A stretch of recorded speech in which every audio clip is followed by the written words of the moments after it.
In the harsh Wyoming Territory of 1896, a wealthy cattle baron places a simple advertisement for a housekeeper. Barrett Hale expects to hire one quiet woman to manage his isolated stone lodge. Instead, he finds himself face to face with Miriam and Ruth Tisdale, identical twin sisters, who've lost everything in a mining tragedy that claimed both their husbands. What begins as a practical arrangement soon transforms into something neither the hardened rancher nor the grieving sisters could have imagined. The twins bring warmth to rooms that have stood cold for years, filling Barrett's fortress-like home with the scents of fresh bread and forgotten melodies. But as winter deepens and the outside world grows suspicious of the unusual household, old wounds begin to heal in unexpected ways.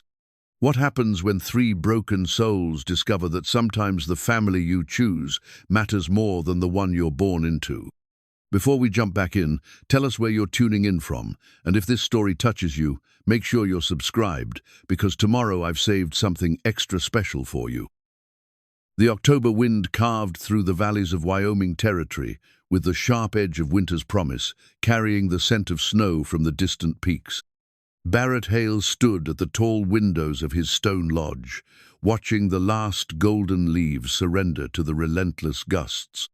At 57, he had built an empire from nothing: 10,000 head of cattle, 40,000 acres of prime grazing land, and this monument to his success, a fortress of grey stone that commanded the valley like a medieval keep.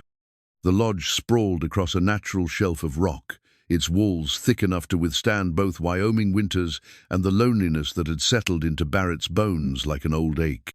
3 stories of carefully fitted stone rose from the foundation he had laid with his own hands 12 years ago, each block placed with the precision of a man who understood that permanence required perfect planning. The windows were tall and numerous, designed to let in light, yet somehow the house remained dim, as if the very walls had absorbed his solitude. Inside, the great room stretched 40 feet from the massive stone fireplace to the mahogany staircase that curved upward toward empty bedrooms. Persian rugs lay scattered across polished oak floors, their rich colors muted by dust and disuse. A crystal chandelier hung from the coffered ceiling, most of its candles never lit, casting fragments of light that danced alone in the perpetual twilight of Barrett's self-imposed exile. He kept the essential room: she's study, his bedroom, the kitchen, but the rest of the house echoed with the hollow sound of a life half-lived. The dining room's long table hadn't hosted a proper meal in a decade. The music room stood silent, its grand piano gathering dust like a monument to joy he could no longer feel. Even the servants' quarters remained empty. Barrett had long ago dismissed the staff, preferring the company of cattle and horses to the complicated presence of human beings. This morning, however, something would change, though Barrett couldn't yet know it. In his leather-bound desk drawer, beneath layers of ranch documents and forgotten correspondence, lay a simple gold band, his late wife's wedding ring. He hadn't looked at it in months, but it remained there like an anchor to grief, holding him fast to a pain that had become as familiar as breathing. Margaret had been gone 10 years now, claimed by the fever that swept through the territory in the winter of 1886. She had died in their bed upstairs, in the room Barrett now avoided, her final words a whispered promise that she would wait for him somewhere beyond the veil of sorrow. He had never remarried, never even considered it. How could he, when her absence filled every corner of this house he had built as a shrine to their love?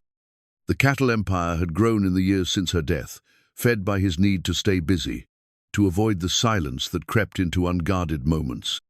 He rose before dawn, rode fence lines until sunset, counted profits with the methodical precision of a man who had forgotten how to count blessings. His foreman, Joe Garrett, handled most of the daily operations now, but Barrett still made the rounds, still checked every gate and water source, still pushed himself until exhaustion promised dreamless sleep. The advertisement had been Joe's idea, really. "Boss," the grizzled cowhand had said just last week, "you can't keep living like a hermit in that big house. You need someone to keep it proper, cook decent meals, make sure you don't waste away to nothing.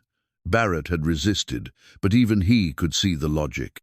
The lodge was too large for one man to maintain, and his own cooking consisted mainly of beans and hardtack, hardly fitting for a man of his station. So he had placed the notice in the Cheyenne Leader and the Laramie Boomerang. Housekeeper wanted for gentleman's ranch, discretion required, excellent wages, comfortable quarters. Apply Barrett Hale, Stone Creek Lodge, Bear Valley. Simple, direct, offering enough money to attract serious applicants but not so much as to draw fortune hunters.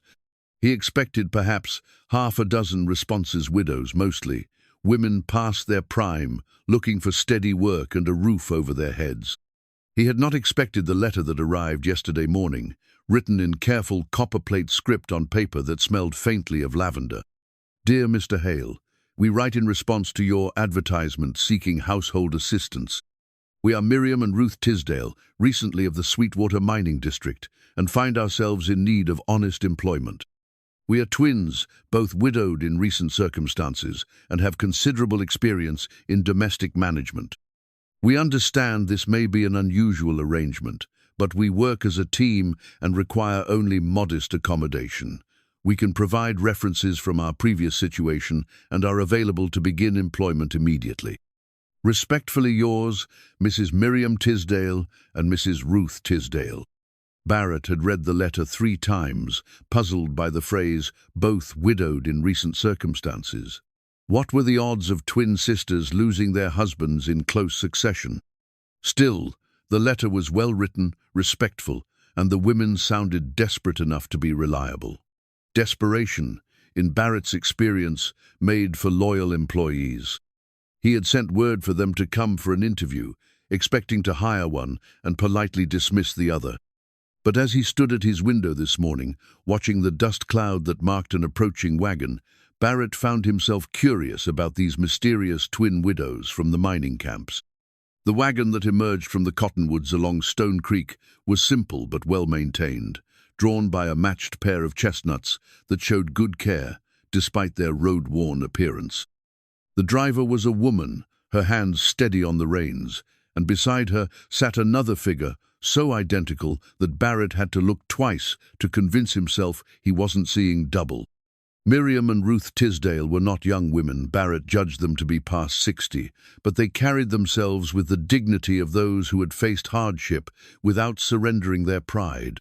Both wore traveling dresses of dark blue wool, practical but well-tailored, and identical black bonnets that framed faces so alike it was unsettling. Only their eyes showed the difference. One pair held a spark of quiet determination, while the other carried a sadness deep as winter wells. They climbed down from the wagon with practiced efficiency, gathering their small bags and a few personal items with the economy of movement that spoke of recent upheaval. Barrett found himself studying them from behind the curtain, these two women who moved like mirror images of each other, finishing each other's actions with the unconscious precision of decades together. The knock at his door was firm but not demanding. Barrett straightened his collar, checked his appearance in the hall mirror, and opened the heavy oak door to find himself face to face with his unexpected applicants. Mr. Hale? The woman on the left spoke first, her voice carrying the slight accent of the East, perhaps Pennsylvania or Ohio. I am Mrs. Miriam Tisdale, and this is my sister, Mrs. Ruth Tisdale. We've come about the position you advertised. Barrett nodded, stepping back to allow them entrance. Please, come in. I received your letter. They entered with careful steps, their eyes taking in the grandeur of the great room with expressions that revealed both appreciation and something like pity. Barrett saw his home suddenly through their eyes, the magnificent space, empty of life, the cold fireplace, the dust motes dancing in the afternoon light like ghosts of better times. You have a beautiful home, Mr. Hale. Ruth said, her voice softer than her sister's, musical in a way that suggested she might once have sung lullabies to children who were no longer there to hear them. It serves its purpose, Barrett replied, then cleared his throat. Please, sit. We should discuss the position. They settled onto the leather sofa with identical movements, their hands folded in their laps, their backs straight, despite what had clearly been a long journey. Barrett took the chair across from them, studying these women who had answered his call for help. "Your letter mentioned recent widowhood," he began carefully. "I hope you don't mind my asking. The Sweetwater mine collapse?" Miriam said simply. "6 weeks ago, 17 men lost, including our husbands. Jacob and Samuel were brothers, you see. We've all been family for over 30 years. The words hung in the air like smoke from a snuffed candle. Barrett felt the familiar weight of shared grief, the recognition of loss that needed no explanation. These women understood the hollow echo of empty rooms, the way silence could become its own form of company. "I'm sorry for your loss," he said, meaning it. "Mining is dangerous work." "Yes, it is," Ruth agreed quietly. "But it was good work for good men. Jacob was a shift supervisor, Samuel a timber boss. They kept the other miners safe for 15 years until," her voice caught slightly, "until the day they couldn't keep themselves safe." Barrett nodded. He understood the way tragedy could arrive without warning, upending lives with the arbitrary cruelty of fate.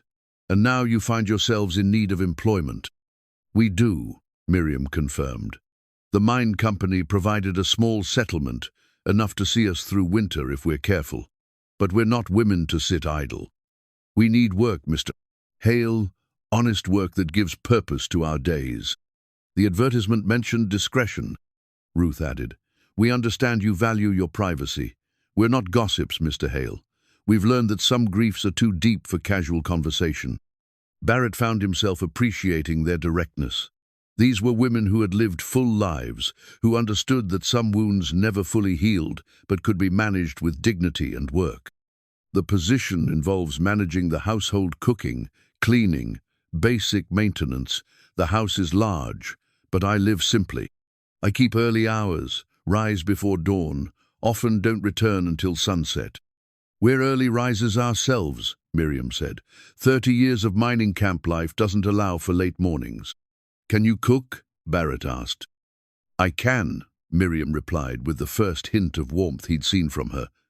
"Bread, roasts, vegetables, preserves, all the substantial cooking a working man needs. Ruth handles the finer touches, pastries, cakes when there's cause for celebration. And cleaning? Between us, we can manage any household," Ruth assured him. "We're thorough but respectful of personal space. We understand the difference between tidiness and intrusion." Barrett considered them both, these twin widows who sat in his empty house like two sides of the same coin, practical, one gentle, both carrying the weight of recent loss with quiet dignity. He had intended to hire one housekeeper, not two, but something about their obvious devotion to each other, their careful way of speaking as a unit while maintaining their individuality, made him reconsider. "The wages I offered were for one person," he said slowly. "We understand," Miriam replied. "We're prepared to share the wage between us, with room and board. We don't require separate quarters. We've shared a home all our lives." Barrett looked around his vast, empty house and made a decision that surprised him. "I'll pay each of you 3/4 of the advertised wage. You'll share the large bedroom on the second floor. It has its own sitting area and fireplace. Meals are at dawn, noon, and sunset. Sundays are your own time. Does this arrangement suit you?" The twins exchanged a glance, the first, purely emotional moment Barrett had witnessed between them. Relief, gratitude, and something deeper passed between their identical faces before Miriam turned back to him. "It suits us very well, Mr. Hale. When would you like us to begin?" "Tomorrow morning," Barrett said, standing. "I'll show you to your room now, if you'd like to settle in." As he led them up the curved staircase, Barrett found himself wondering what he had just done. For 10 years, this house had been his refuge from the world, a place where grief could echo, undisturbed through empty halls. Now he was inviting two strangest women who knew their own measure of sorrow to share his solitude.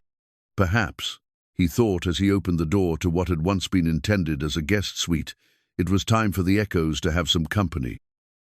Barrett woke before dawn to the unfamiliar sound of movement in his house. For a moment, he lay still in his bed, listening to the soft footsteps on the stairs, the gentle clink of dishes, the whisper of a woman's voice speaking too quietly to distinguish words. Then memory returned. The Tisdale sisters had been in residence for 3 days now, and already his ordered solitude had been transformed. He dressed quickly in the pre-dawn darkness, pulling on his usual work clothes with hands that had performed this ritual 10,000 times before. But as he descended the stairs, he caught a scent that stopped him. Mid-step coffee, yes, but also something else. Something warm and yeasty and alive that spoke of kitchens where families gathered, of mornings that held more promise than mere survival. In the kitchen, he found Miriam kneading dough at the long wooden table, her sleeves rolled up to reveal arms still strong, despite her 61 years. She looked up as he entered, flour dusting her dark dress, a small smile creasing the corners of her eyes. "Good morning, Mr. Hale. Coffee's ready, and there'll be fresh biscuits in 20 minutes if you can wait." Barrett poured his coffee from the pot that sat warming on the stove knot, the thin, bitter brew he usually managed for himself, but something rich and dark that spoke of careful attention. "You didn't need to go to such trouble." "It's no trouble," Miriam replied, continuing her rhythmic kneading. "Ruth and I have been up for an hour. Old habits from the mining camp. The men needed feeding before their shifts." Through the kitchen window, Barrett could see Ruth in what had been the music room, running a cloth over the piano's dusty surface. She moved with the careful reverence of someone who understood the value of beautiful things, even abandoned ones. "She plays?" Barrett asked, nodding toward the window. "Beautifully," Miriam said with obvious pride. "Taught herself as a girl, then taught the children at the mining camp. Music was scarce in those places, but Ruth could make magic with any instrument she touched."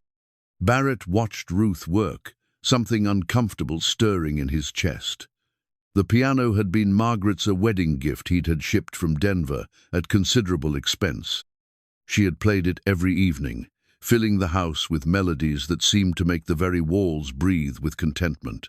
After her death, Barrett had closed the music room door and never opened it again.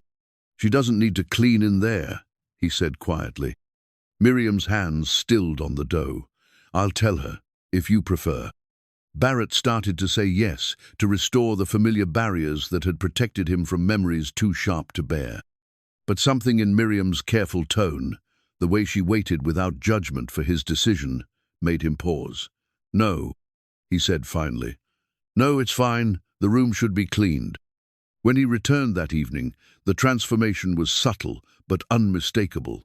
The great room, which had felt cavernous and cold for so long, seemed somehow smaller, more intimate. A fire crackled in the massive stone hearthnot, the meager flames Barrett usually managed, but a proper blaze that threw dancing shadows across the Persian rugs. The dust was gone from every surface, the windows gleamed clean, and the smell of fresh bread lingered in the air like a benediction. But it was the sound that affected him most. As he hung his coat in the hall closet, he could hear it drifting from the music, room piano music, played with a touch so gentle it seemed to apologize for disturbing the silence. Ruth was playing something simple, a melody that spoke of autumn evenings and the comfort of home. Not one of Margaret's favorite pieces, but something that honored the instrument without claiming ownership of its memories. Barrett stood in the hallway, his hand still on the closet door, listening to music in his house for the first time in 10 years. His chest felt tight, as if he'd forgotten how to breathe properly, but he didn't move away. Instead, he found himself walking toward the music room, drawn by sounds that awakened something he'd thought permanently buried. Ruth sat at the piano bench, her posture straight, her fingers moving over the keys with the confidence of long practice. She had changed from her traveling dress into something simpler, a grey wool dress, with a white collar that made her look less formal, more like someone who belonged in a kitchen or a parlor, rather than standing at the edge of other people's lives. She must have sensed his presence because she looked up, her hands stilling on the keys. "I'm sorry," she said quickly. "Miriam said you didn't mind, but if I'm disturbing—" "You're not disturbing anything," Barrett said, surprised by the hoarseness in his own voice. "I haven't heard music in this house for 10 years. Ruth's face softened with understanding. "Your wife played?" "Every evening." The words came out before he could stop them, carrying more pain than he'd intended to reveal. "She said music made a house into a home." "She was right," Ruth said gently. "May I ask, what did she prefer to play?" Barrett found himself stepping into the room, moving closer to the piano, where Margaret had spent so many evenings. Chopin, mostly. Some Bach. She had a particular fondness for nocturnes, said they matched the way the light fell across the mountains at sunset. Ruth nodded, her fingers finding the keys again, picking out a melody so soft it was barely audible. "I don't know much Chopin," she admitted. "My repertoire runs more to hymns and folk songs, music for people who needed comfort more than culture." "What were you playing when I came in?" "Something I learned from a Welsh miner's wife. She said it reminded her of home, of valleys green with rain and sheep scattered across the hillsides like clouds." Ruth played a few more notes, the melody sweet and slightly melancholy. "I thought it suited this room all, this space, waiting to be filled with something beautiful." Barrett sat heavily in the chair that had been Margaret's favorite listening spot, the leather creaking under his weight. From here, he had watched his wife's hands dance across the keys, had seen the way music seemed to flow through her, like water finding its natural course. Now he watched Ruth's different touchless, polished perhaps, but no less meaningful, and felt something crack inside his chest. "The mining camp must have been hard," he said, needing to speak of something other than his own ghosts. "Hard, yes, but not without its compensations," Ruth replied, her hands continuing their gentle exploration of the keys. "There's something about a place where everyone struggles together. It creates bonds you don't find in easier circumstances." The women looked after each other's children. The men shared their knowledge to keep everyone safe. When someone was hurt or sick, the whole camp rallied around them. And when someone died, Ruth's hands stilled. "Then we grieved together too. 17 families lost everything in that collapse, Mr. Hale. For a while it seemed like the grief might swallow us all. But somehow, sharing it made it bearable." Barrett thought of his own grief, hoarded and protected like a miser's gold, never shared, never lessened by companionship. "I'm not sure I know how to do that. Share grief, I mean." "Perhaps," Ruth said quietly. "It's not something you learn all at once. Perhaps it starts with just allowing other people to sit with you while you remember." That night, Barrett lay awake, listening to the sounds of a house that was no longer empty. The Tisdale sisters moved quietly, respectfully, but their presence changed everything. He could hear water running in the kitchen as they cleaned the dinner dishes, the soft murmur of their voices as they settled into their shared room, the creak of floorboards as they moved through their evening routines. For 10 years, silence had been his companion, but now he found it replaced by the gentle rhythms of domestic life. It should have felt like an intrusion, but instead it felt like something he'd forgotten. He was missing the simple comfort of knowing he wasn't alone in the world. The next morning brought news that would shake the foundations of Barrett's carefully constructed solitude. Joe Garrett arrived at the house before dawn, his face grim beneath the brim of his worn hat. "Boss, we got trouble," he said without preamble. "Riders came through last night asking questions about the property lines up near Willow Creek, said they were representing some kind of investment group out of Cheyenne." Barrett poured coffee for both of them, his mind already working through the implications. "What kind of questions?" "The kind that suggests someone's been looking at our water rights real careful like. They wanted to know about the original survey markers, about whether we had clear title to the springs that feed the creek." "Of course we do. I filed those claims myself 15 years ago." "That's what I told them," Joe said, accepting the coffee with a nod of thanks. "But they seemed mighty interested in the fact that you've been running cattle up there without any permanent structures. Said something about adverse possession and prior claims." Barrett felt the familiar coldness that had served him well in business dealings, the ice-water calm that came when his empire was threatened. "Did they give names?" "Fellow called himself Carson, said he represented the Territorial Development Company. Slick-talking city type, but he had hard men with him, the kind that make their living with guns rather than conversation." From the kitchen came the sound of Miriam preparing breakfast, the domestic normalcy, a sharp contrast to the threat that had arrived with the dawn. Barrett found himself thinking not just of his land and cattle, but of the two women who had just begun to make his house feel like a home again. "Double the watch on the North Range," he told Joe. "And send word to Tom Morrison in Cheyenne. I want him to check every filing and claim we have on record. If someone's planning to challenge our title, I want to know about it before they make their move." As Joe rode back toward the bunkhouse, Barrett stood at his window watching the sun rise over the mountains that had been his sanctuary for so many years. The land stretched out before him, golden in the morning light. But for the first time since Margaret's death, he felt the weight of responsibility for more than just his own grief. Inside the house, he could hear Ruth playing piano, something livelier than yesterday's melancholy tune, a melody that spoke of resilience and the stubborn courage required to face another day. In the kitchen, Miriam hummed along as she worked, their voices weaving together in unconscious harmony. Barrett realized with startling clarity that he had something to lose again, something worth fighting for beyond mere pride or profit. The thought should have terrified him, but instead it felt like the first warmth he'd experienced in a decade of winter. The sourdough starter sat on the windowsill like a patient pet, its surface bubbling with life that Miriam tended with the devotion of a mother. She had carried it with her from the mining camp, this culture of wild yeast and flour that had fed her family for 30 years, and now it served as the foundation for transformation in Barrett's kitchen. 47 years old this starter is, she told Ruth as she measured flour into the ceramic crock. "My mother gave it to me as a wedding gift, and her mother gave it to her before that. Some things survive, because they're meant to, I suppose." Barrett paused in the kitchen doorway, watching Miriam work with the easy competence of someone who had never questioned the value of simple, essential tasks. She had been in his house for a week now, and already the rhythm of domestic life had begun to establish itself around her presence. The morning coffee was always ready before he woke, rich and dark and perfectly brewed.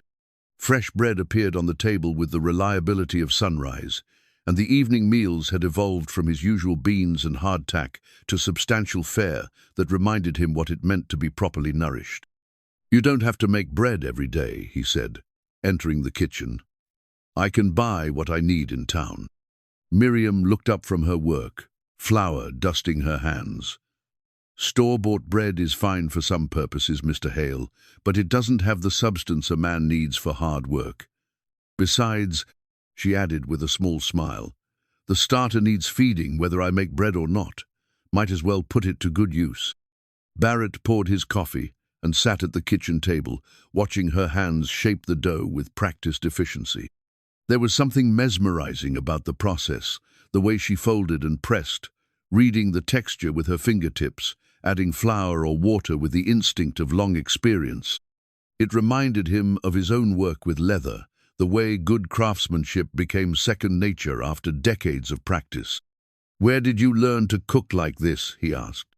"My mother, mostly, but also from other women in the camps.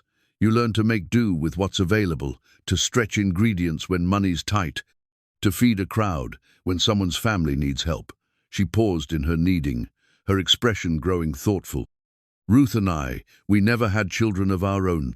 The Lord didn't see fit to bless us that way. But in the mining camps, we were aunts to dozens of little ones. Their mothers taught me their family recipes, and I taught them mine."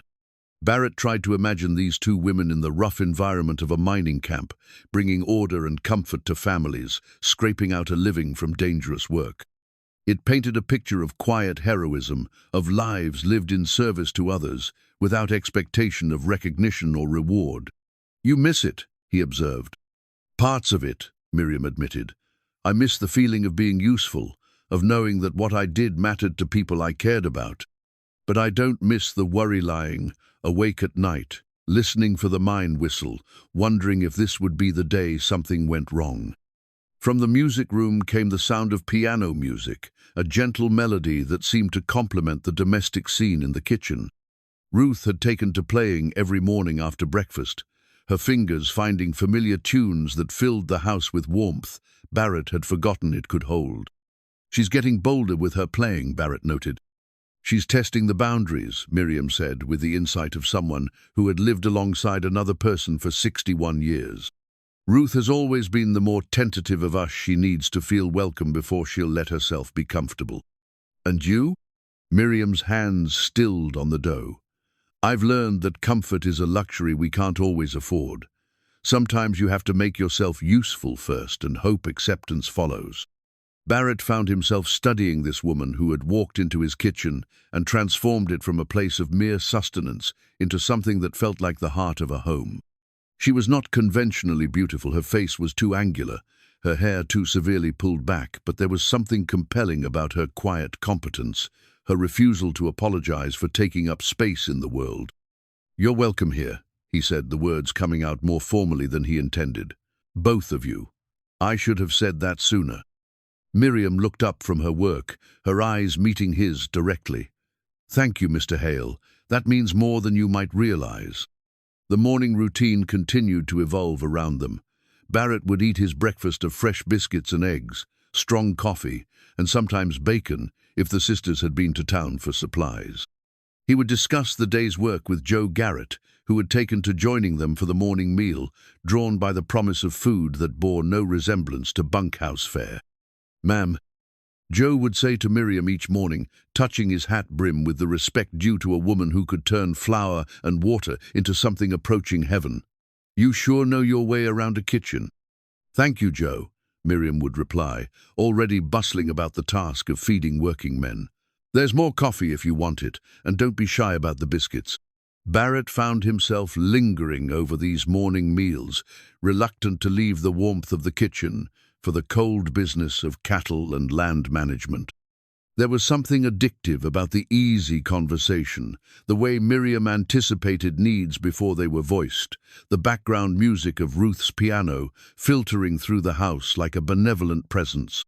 But the world beyond the kitchen windows was not as peaceful as the domestic scene within. The riders Joe had mentioned continued to appear on Barrett's land, always careful to stay just within the bounds of legal access, always polite when confronted but persistent in their questions about property lines and water rights. "They came by the south pasture yesterday," Joe reported one morning. "3 of them this time, with surveying equipment. When I asked what they were doing, they said they were updating county records." "The county didn't send them," Barrett said grimly. "I checked with the assessor's office yesterday. Someone's planning something, and they're being careful to make it look official." Miriam listened to this exchange with the careful attention of someone who had lived through uncertainty before. "Is the ranch in danger?" she asked quietly. "Not if I can help it," Barrett replied, but he could see the worry in her eyes. These women had already lost one home to circumstances beyond their control. The thought of them facing that kind of upheaval again made something protective and fierce rise in his chest. That afternoon, Barrett rode to town with purpose. Cheyenne was 3 hours away, but the smaller settlement of Bear Creek served the immediate needs of the local ranchers. He found Sheriff William Donovan in his office, a man Barrett had known since the territory's early days. "Bill, I need to know what you've heard about the Territorial Development Company." The sheriff leaned back in his chair, his weathered face creasing into a frown. "Heard of them, sure enough. They've been buying up water rights throughout the territory, mostly from folks who don't realize what they're signing away. Legal as Sunday, but it leaves a bad taste. And if someone wanted to challenge an existing claim, depends on the strength of the original filing. But Barrett, you've got one of the most solid claims in the territory. You filed before statehood, paid your fees, marked your boundaries proper. What's got you worried?" Barrett explained about the riders and their interest in his northern range. Donovan listened with the attention of a man who had seen too many good ranchers lose their land to clever lawyers and questionable business practices. "I'll keep my ears open," the sheriff promised. "But you might want to think about getting yourself a good lawyer just in case. Tom Morrison's honest, and he knows territorial law better than most." On the ride home, Barrett found himself thinking not just about the threat to his land, but about the two women who had made his house feel like more than just a shelter. The thought of losing them, of returning to the echoing emptiness that had defined his life for so long, was more disturbing than any business concern. When he reached the lodge, he could smell dinner cooking before he even dismounted. The windows glowed warm against the gathering dusk, and the sound of voices, Miriam's practical alto and Ruth's softer tones, drifted out to greet him. It was a scene of domestic contentment that he had never expected to experience again. Inside, he found the dining room table set for 3, candles lit despite the early hour. Miriam emerged from the kitchen, carrying a roast that filled the room with savory aromas, while Ruth followed with vegetables and fresh bread, still warm from the oven. "We thought we'd eat in the dining room tonight," Miriam said. "It seemed a shame to let such a beautiful room go unused." Barrett looked around the formal dining room, with its long mahogany table and crystal chandelier, its walls lined with paintings of pastoral scenes. He had not eaten here since Margaret's death, had taken all his meals in the kitchen or his study, treating the dining room like a museum of better times. "It's been a long time," he said quietly. "Perhaps that's what makes tonight special," Ruth suggested, her voice gentle but sure. "Sometimes the best way to honor a room is to fill it with life again." As they sat down to dinner, Barrett realized that something fundamental had shifted in his relationship with his own home. The house no longer felt like a mausoleum to his grief, but like a place where new memories could be made alongside the old ones. The sisters had not erased Margaret's presence, they had simply made room for life to continue around it. "This is delicious," he said, tasting the roast. "Where did you learn to cook like this?" "Trial and error mostly," Miriam replied. 40 years of feeding working men teaches you to make the most of simple ingredients." Barrett found himself relaxing into the easy rhythm of conversation, the simple pleasure of sharing a meal with people who had become more than employees. For the first time in years, he felt like he was living in his own home rather than simply occupying it. Ruth's sheet music collection occupied a place of honor on top of the piano, each piece carefully preserved despite years of handling and the rough conditions of mining camp life. The papers were yellowed at the edges and some bore water stains from leaky cabin roofs, but the notes remained clear, testament to music that had provided comfort in places where beauty was scarce. Barrett discovered the collection on an evening when rain drummed against the windows, and he found himself drawn to the music room by the sound of Ruth practicing. She sat at the piano with her back straight, her fingers moving over a piece that seemed more complex than her usual simple melodies. "What are you playing?" he asked from the doorway. Ruth looked up, her cheeks slightly flushed with concentration. "Something I learned from a German miner's daughter.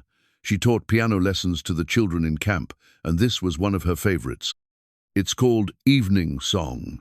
She said it reminded her of her homeland. "It's beautiful," Barrett said, moving closer to examine the sheet music scattered across the piano's music stand. "You have quite a collection here." "Each piece tells a story," Ruth explained, her fingers continuing to pick out the gentle melody. "This one came from Mrs. Chen, whose husband worked the deep shafts.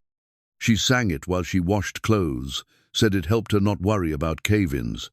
And this," she picked up another sheet, "was written by a cowboy who spent winters in the camps. He said it captured the loneliness of the prairie." Barrett found himself fascinated by this musical chronicle of rough places and hard lives.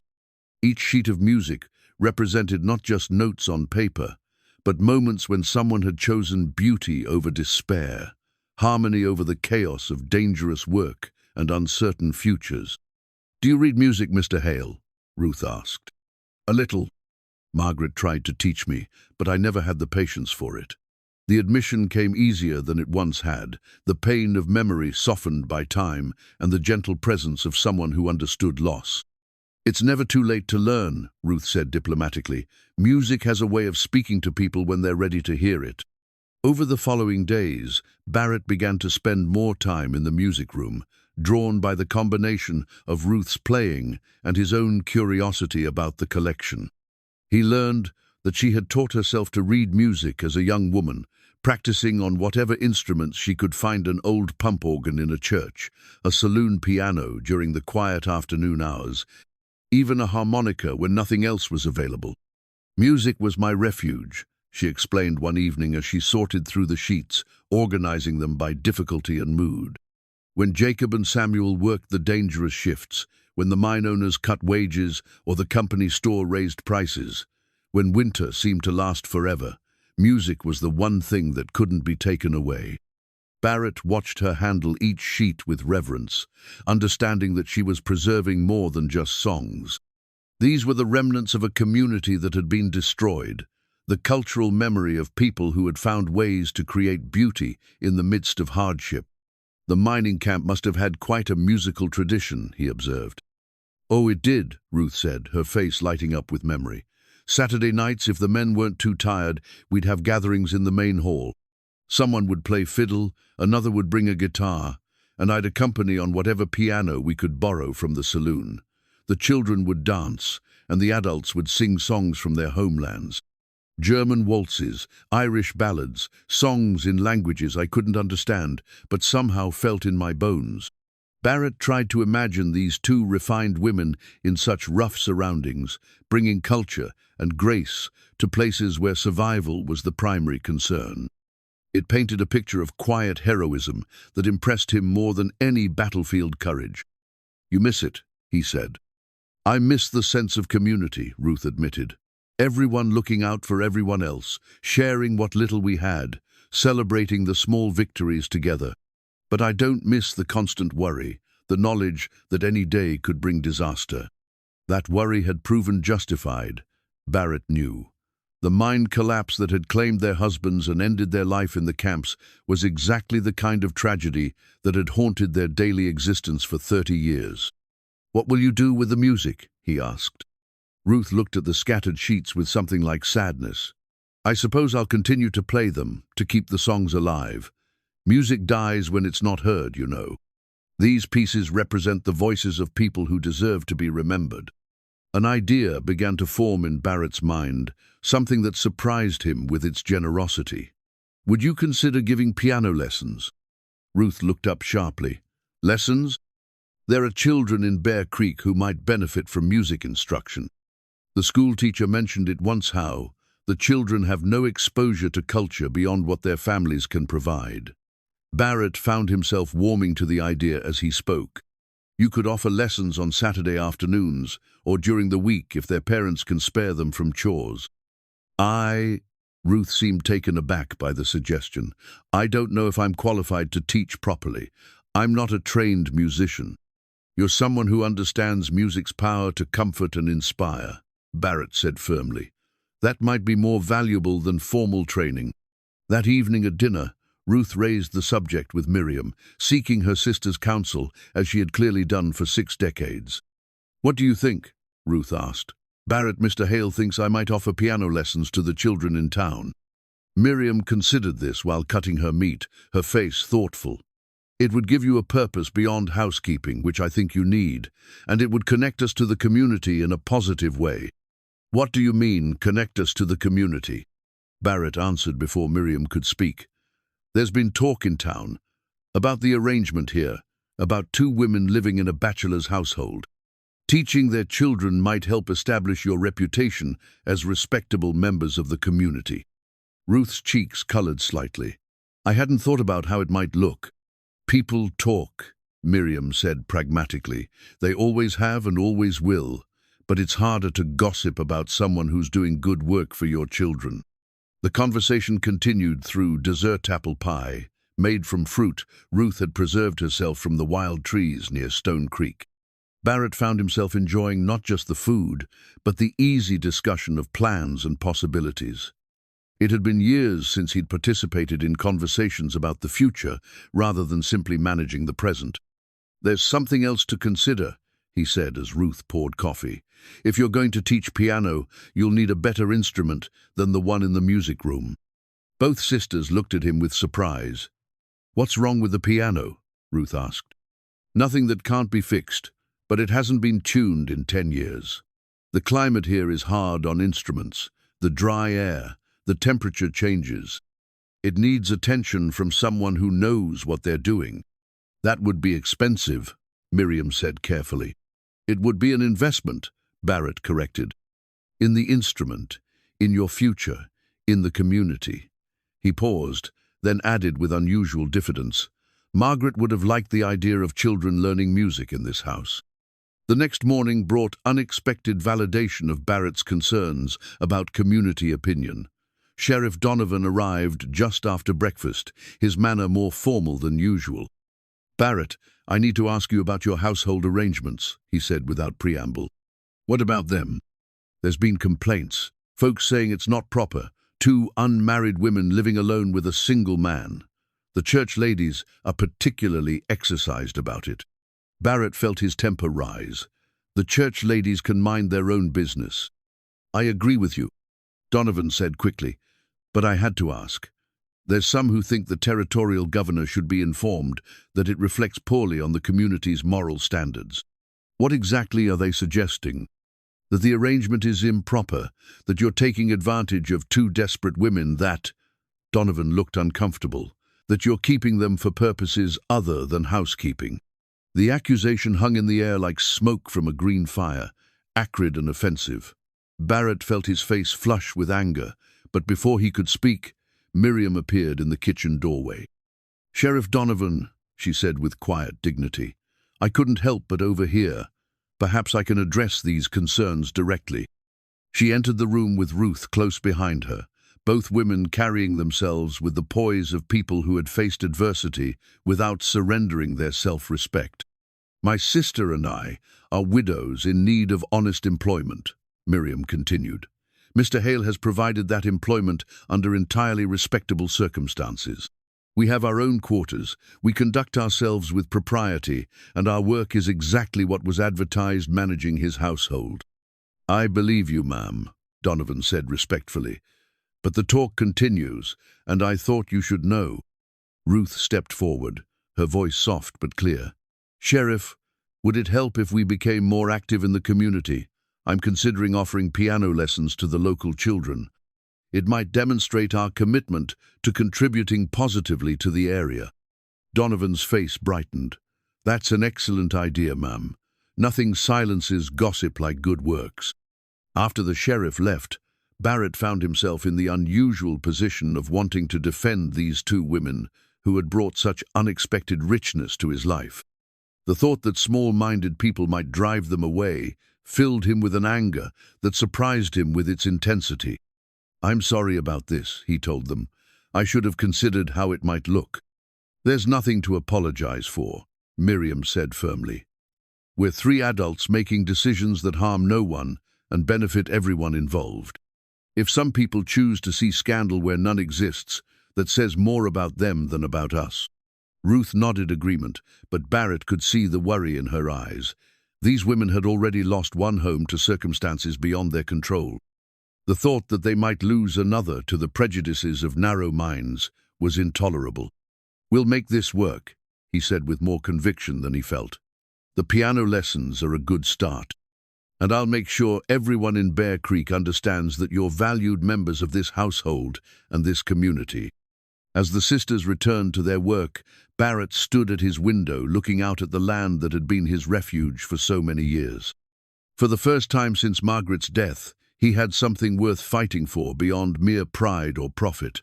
The question was whether he was strong enough to protect it. The hidden love letters lay tucked beneath a loose floorboard in what had once been Margaret's sewing room, a secret cache that Barrett had forgotten in his decade of deliberate forgetfulness. Ruth discovered them quite by accident while cleaning the room thoroughly for the first time since Margaret's death, a task that Barrett had finally permitted after weeks of the sisters' gentle, persistent care, transforming his fortress of solitude into something approaching a home. Mr. Hale, Ruth called from the doorway of the sewing room, her voice carrying an unusual note of uncertainty. I think you should see this. Barrett climbed the stairs with reluctance, still uncomfortable with anyone disturbing Margaret's private spaces. But when he reached the room, he found Ruth kneeling beside a section of floor where the boards had warped slightly, revealing a small gap that had caught her cleaning cloth. "I'm sorry," she said, rising to her feet with dusty hands. "I was trying to clean properly, and when I moved the sewing table, I noticed the floorboard was loose. I thought perhaps mice had gotten in, but when I lifted it—" She gestured toward a small wooden box, its lid open to reveal a collection of letters tied with faded blue ribbon. Barrett's heart stopped as he recognized his own handwriting on the topmost envelope, addressing letters to "My dearest Margaret" in the formal script he had cultivated as a young man courting the love of his life. "They're love letters," Ruth said softly, "written in your hand, but addressed to her. I think she kept them hidden here, like a treasure." Barrett knelt beside the box, his hands trembling slightly as he lifted the bundle of letters. There were dozens of them, spanning the years of their courtship and the early years of their marriage. Letters he had written during cattle drives and business trips, pouring out his heart to the woman who had waited for him in this very room, probably reading them by the window that overlooked the valley they had built together. "She never told me she kept them," he whispered, his voice rough with emotion. Ruth backed toward the door, understanding that she had stumbled upon something deeply private. "I'll leave you alone with them," she said gently. "No," Barrett said, surprising himself. "Stay, please. He struggled to find words for what he was feeling. "I haven't thought about these letters in years. I'm not sure I can face them alone." Ruth hesitated in the doorway, then moved back into the room, settling into Margaret's old rocking chair, with the careful reverence of someone who understood the weight of memory. Barrett remained kneeling by the box, holding the bundle of letters like a man afraid they might crumble at his touch. The topmost letter was dated June 15, 1878, 3 weeks after their wedding, written during his first cattle drive as a married man. He untied the ribbon with fingers that seemed to belong to someone else, and unfolded the yellowed paper, his own words from 18 years ago staring back at him. "My dearest Margaret," he read aloud, his voice barely above a whisper. "3 days into this drive, and already I miss you more than I thought possible. The men tease me about being a new husband, but I don't care. How did I live 28 years without knowing what it meant to have someone to come home to?" Ruth said nothing, but he could feel her listening with the attention of someone who understood the sacred nature of love letters, the way they captured feelings too large for everyday conversation. Barrett read on, his voice growing stronger. "I find myself looking at the mountains we can see from our bedroom window and thinking about you seeing the same peaks from the house. It makes this distance bearable, knowing we're under the same sky, that you're there waiting for me to return to the life we're building together." "She was lucky to have someone who loved her so deeply," Ruth said softly. "I was the lucky one," Barrett replied, moving to the next letter. This one was from later that same year, written during a business trip to Denver. In it, he described his plans for expanding the ranch, his dreams of building a house worthy of the woman he had married, his vision of a future filled with children and laughter and the kind of happiness he had never imagined possible. "Listen to this," he said, finding a passage that made him smile despite the tears gathering in his eyes. "I saw a music box in a shop today, a beautiful thing that plays Chopin's Nocturne in E-flat. I almost bought it for you, but then I remembered you have something better, your own hands on our piano, making music that no craftsman could ever capture in a mechanical toy. When I get home, I want to sit in our parlor and listen to you play until the sun sets behind the mountains." Ruth's own eyes were bright with unshed tears. "She saved everyone?" Barrett nodded, overwhelmed by the evidence of Margaret's devotion. He had written hundreds of letters during their 8 years of marriage, some from business trips, others from the line camps during roundup, still others from town when he was delayed by weather or cattle sales. He had never thought about whether she kept them, had simply written because the need to share his thoughts with her was as natural as breathing. "There are dozens here," he said, rifling through the collection. "Letters from our first year, from when we were building the house, from—" His voice caught as he found a letter dated just a month before Margaret's death, written during what had turned out to be his last cattle drive. This letter was different from the earlier ones. written by a man who had learned that love was not just passion and dreams, but daily tenderness and shared burden. In it, he wrote about coming home to find her tending the kitchen garden, about the way she hummed while she worked, about his growing certainty that their love was the kind that would last through any trial. "I never read them after I wrote them," Barrett admitted. "Once they were sent, they belonged to her. I had no idea she was keeping them all." Ruth rose from the rocking chair and moved to the window, looking out at the view that Margaret would have seen while reading these letters. "I think she knew they were treasures," she said. "Evidence of a love that most people never experience." Barrett continued reading, discovering a record of his own heart that he had forgotten. Here was the young man who had dreamed of filling this house with children, who had planned to teach his sons to ranch and his daughters to love the land as much as their parents did.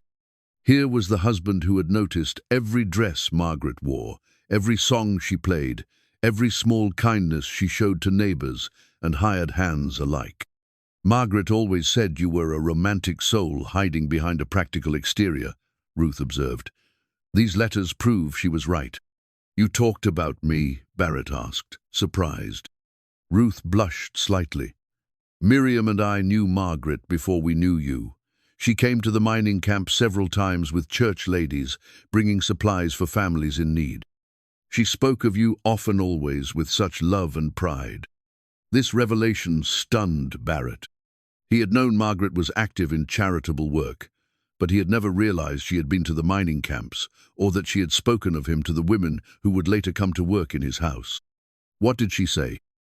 "That you were the kindest man she had ever known, despite your reputation for being hard in business. That you had built her a palace, but would have been just as happy living in a cabin if it meant being together. That you wrote her letters that made her cry, happy tears." Barrett felt as if he were seeing his marriage from the outside for the first time, understanding how it had appeared to others, rather than just how it had felt from within. Margaret had been proud of him, had spoken of their love as something special enough to share with women she barely knew. She also said, Ruth continued gently, that if anything ever happened to her, she hoped you would find a way to be happy again. She worried about you being alone in this big house with only memories for company. The words hit Barrett like a physical blow. He had spent 10 years believing that his grief was a tribute to Margaret's memory, that his isolation honored their love. To learn that she had feared exactly this outcome, that she had wanted him to find happiness again, shattered something fundamental in his understanding of himself. "I thought," he began, then stopped, unable to articulate the confusion of guilt and relief warring in his chest. "You thought that loving someone new would dishonor her memory," Ruth said, with the insight of someone who had wrestled with similar demons. "But love isn't a finite resource, Mr. Hale. Having more of it doesn't diminish what came before." Barrett looked around the sewing room, seeing it differently now that he understood Margaret had used it as a shrine to their correspondence. She had sat in this chair, reading his letters, probably more than once, treasuring the words he had written in hotel rooms and line camps and train stations across the territory. "I don't know how to do this," he admitted, "how to move forward without feeling like I'm betraying what we had." "Perhaps," Ruth suggested gently, "you start by accepting that she would want you to be happy. That love given freely, whether to Margaret's memory or to new people in your life, isn't betrayal but fulfillment." As if summoned by their conversation, Miriam appeared in the doorway, her face carefully neutral as she took in the scene of Barrett, surrounded by letters, and Ruth standing by the window, like a guardian of difficult truths. "I wondered where everyone had gone," she said. "Ruth, the bread needs checking, and Mr. Hale, Joe Garrett, is downstairs, asking about the north pasture fence." The practical concerns of daily life intruded on the emotional revelations, but Barrett felt oddly grateful for the interruption. He needed time to absorb what he had learned, to reconcile the man who had written these passionate letters with the hermit he had become. "I'll put these back," he said, beginning to return the letters to their hiding place. "Why?" Ruth asked. "They're your letters, your words. Why hide them away again?" Barrett paused, the bundle of letters in his hands. "Where else would I keep them?" Somewhere you can read them when you want to remember, Miriam suggested from the doorway. Somewhere that honors both the love they represent and the man who wrote them. That evening, Barrett placed the letters in his study, in the same desk drawer where he kept Margaret's wedding ring. But instead of hiding them beneath other papers, he put them on top, where he could see them every time he opened the drawer. It was a small step, but it felt like the beginning of something larger, a willingness to let the past inform the present rather than imprisoning it. For the first time in 10 years, Barrett fell asleep thinking not about what he had lost, but about what he had been fortunate enough to experience. The letters had reminded him that he was capable of great love, that he had once been a man who saw beauty and possibility in every day. Perhaps, he thought as sleep took him, he could be that man again. The family photograph sat on Miriam's dresser like a window into a world that had been destroyed in a single moment of crushing rock and timber. Barrett discovered it one morning when he knocked on the sisters' door to inform them that the piano tuner would arrive from Cheyenne that afternoon, a surprise he had arranged, after weeks of listening to Ruth coax melodies from the sisters' door. Aging instrument. Miriam opened the door wearing her dressing gown, her usually perfect hair loose around her shoulders, making her look younger and more vulnerable than Barrett had ever seen her. Behind her, Ruth sat at the small writing desk, penning what appeared to be a letter. "I'm sorry to disturb you so early," Barrett said, then stopped as his eyes fell on the photograph. It was a formal daguerreotype, the kind taken in professional studios with serious subjects posed against painted backdrops. 4 people stared back at the camera with the solemn dignity the medium required. 2 women who were unmistakably Miriam and Ruth in their younger years, and 2 men who bore the weathered look of miners despite their Sunday best. "That's Jacob and Samuel," Miriam said, following his gaze. "Taken for our 10th wedding anniversary, we all saved for months to afford studio portraits." Barrett studied the faces of the 2 men who had loved these remarkable women for 3 decades. Jacob stood behind Miriam with his hand on her shoulder, a stocky man with kind eyes and work-roughened hands that spoke of honest labor. Samuel, positioned behind Ruth, was taller and leaner, with the sort of smile that suggested he found joy, even in the difficult circumstances of mining camp life. "They look like good men," Barrett said, meaning it. "They were," Ruth said from the writing desk, turning to face him. "Jacob could make anyone laugh, even after the worst shifts, and Samuel saw beauty everywhere. He's the one who taught me that music could transform any space, no matter how rough or temporary." Barrett found himself moved by the obvious love in their voices when they spoke of their late husbands. There was no bitterness, no anger at the cruel twist of fate that had taken both men in the same accident. Only the kind of grief that came from genuine loss, tempered by gratitude for the years they had been given. "The piano tuner will be here this afternoon," he said, remembering why he had come. "I thought you should know, in case you wanted to be present when he works." Ruth's face lit up with surprise and pleasure. "You arranged for the piano to be tuned?" "It seemed practical," Barrett said, though they all knew it was more than that. "If you're going to give lessons, the instrument should be properly maintained."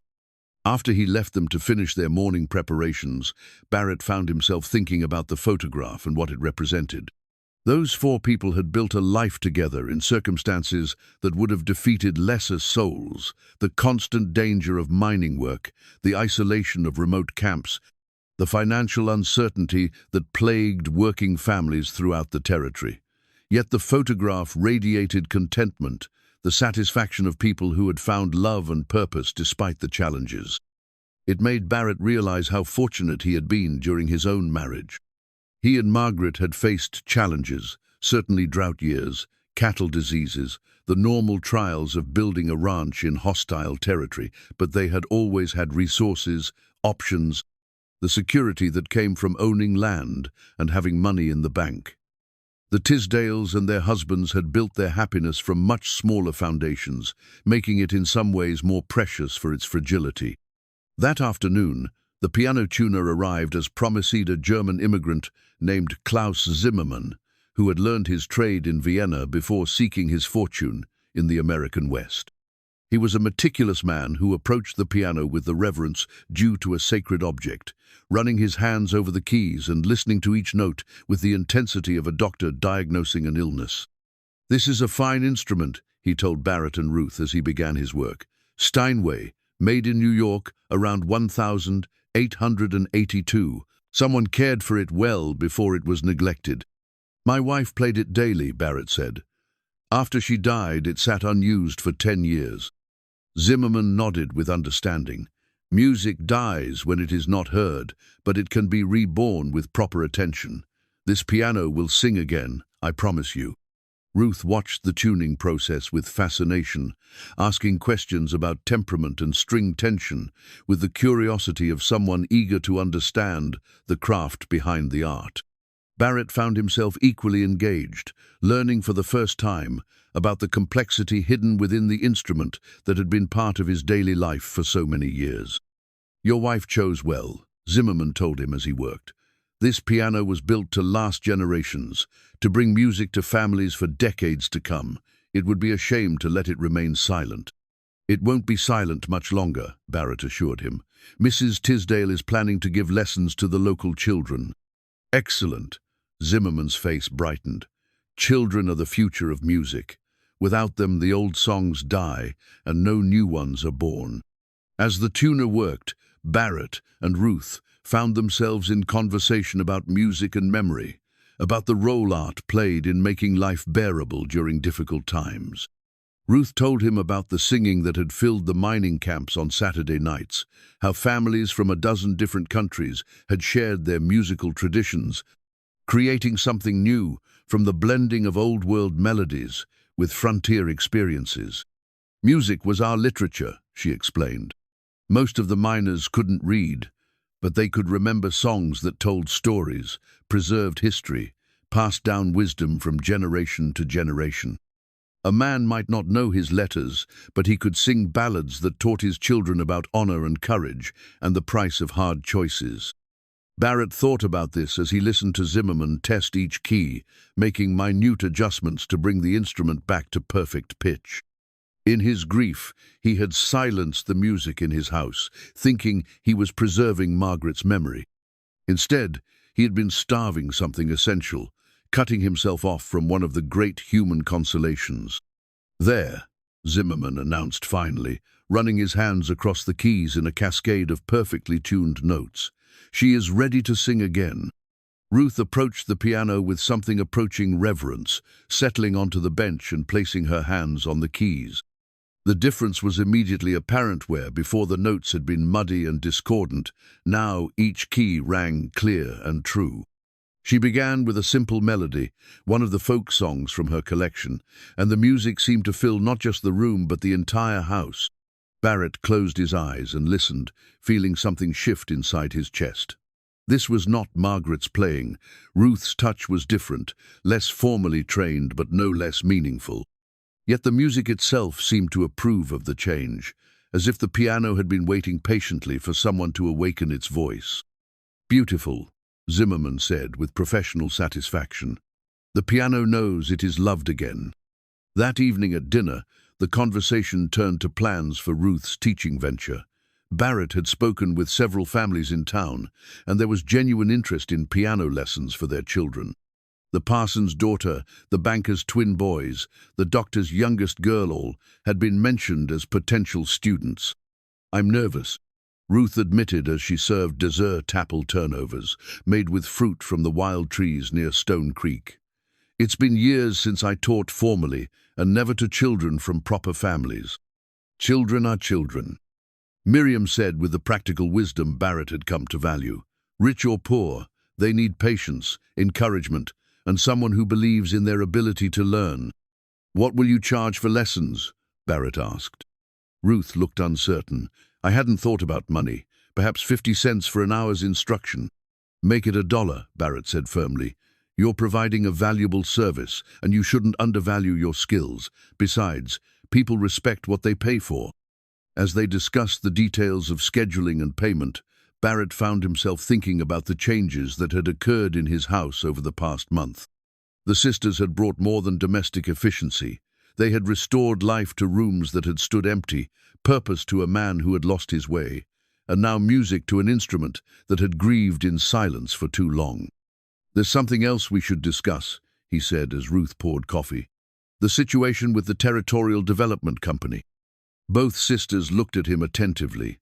They had heard about the riders and the questions about property rights, but Barrett had tried to shield them from his growing concerns about the threat to his land. "My lawyer in Cheyenne has been investigating," Barrett continued.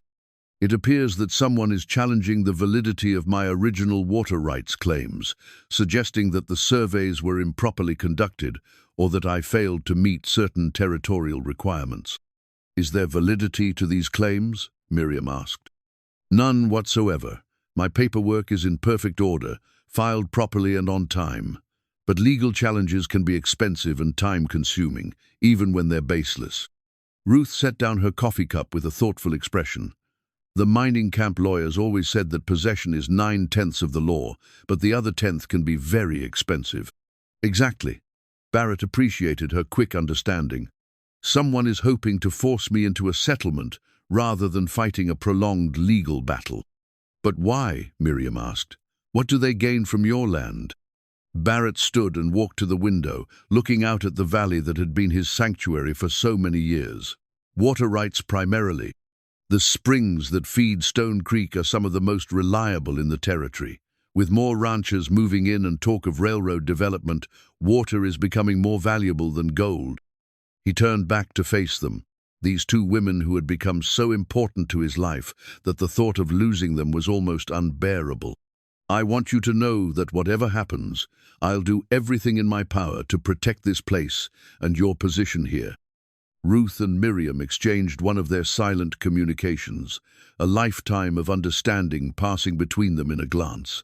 Finally, Miriam spoke. "Mr. Hale, there's something we haven't told you about the mining accident, something that might be relevant to your current troubles." Barrett felt a chill of premonition. "What kind of something?" "The mine collapse wasn't entirely accidental," Ruth said quietly. "There had been warnings about unstable timbers in that section, complaints from the miners about safety conditions. But the mine owners pushed for increased production anyway, despite the risks. Jacob and Samuel were among the men who filed formal complaints," Miriam continued. "They were told to keep quiet or find other work. When they refused to back down, they were assigned to the most dangerous shifts, the deepest tunnels where cave-ins were most likely." Barrett stared at them, understanding dawning slowly. "You think they were deliberately put in harm's way?" "We think they were silenced," Miriam said bluntly, "along with 15 other men who knew too much about corner cutting and safety violations. The mine was sold to new owners 3 weeks after the collapse, before any investigation could be completed." "And you think this connects to my current troubles? How?"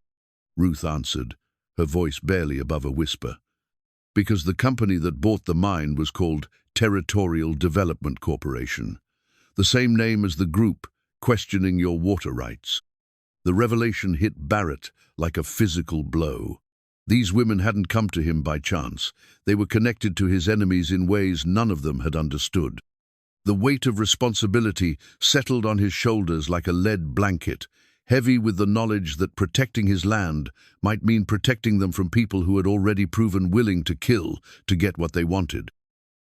The forged legal documents arrived on a Tuesday morning with the same innocent appearance as any other mail delivery, but their contents would shatter Barrett's understanding of both his past and present.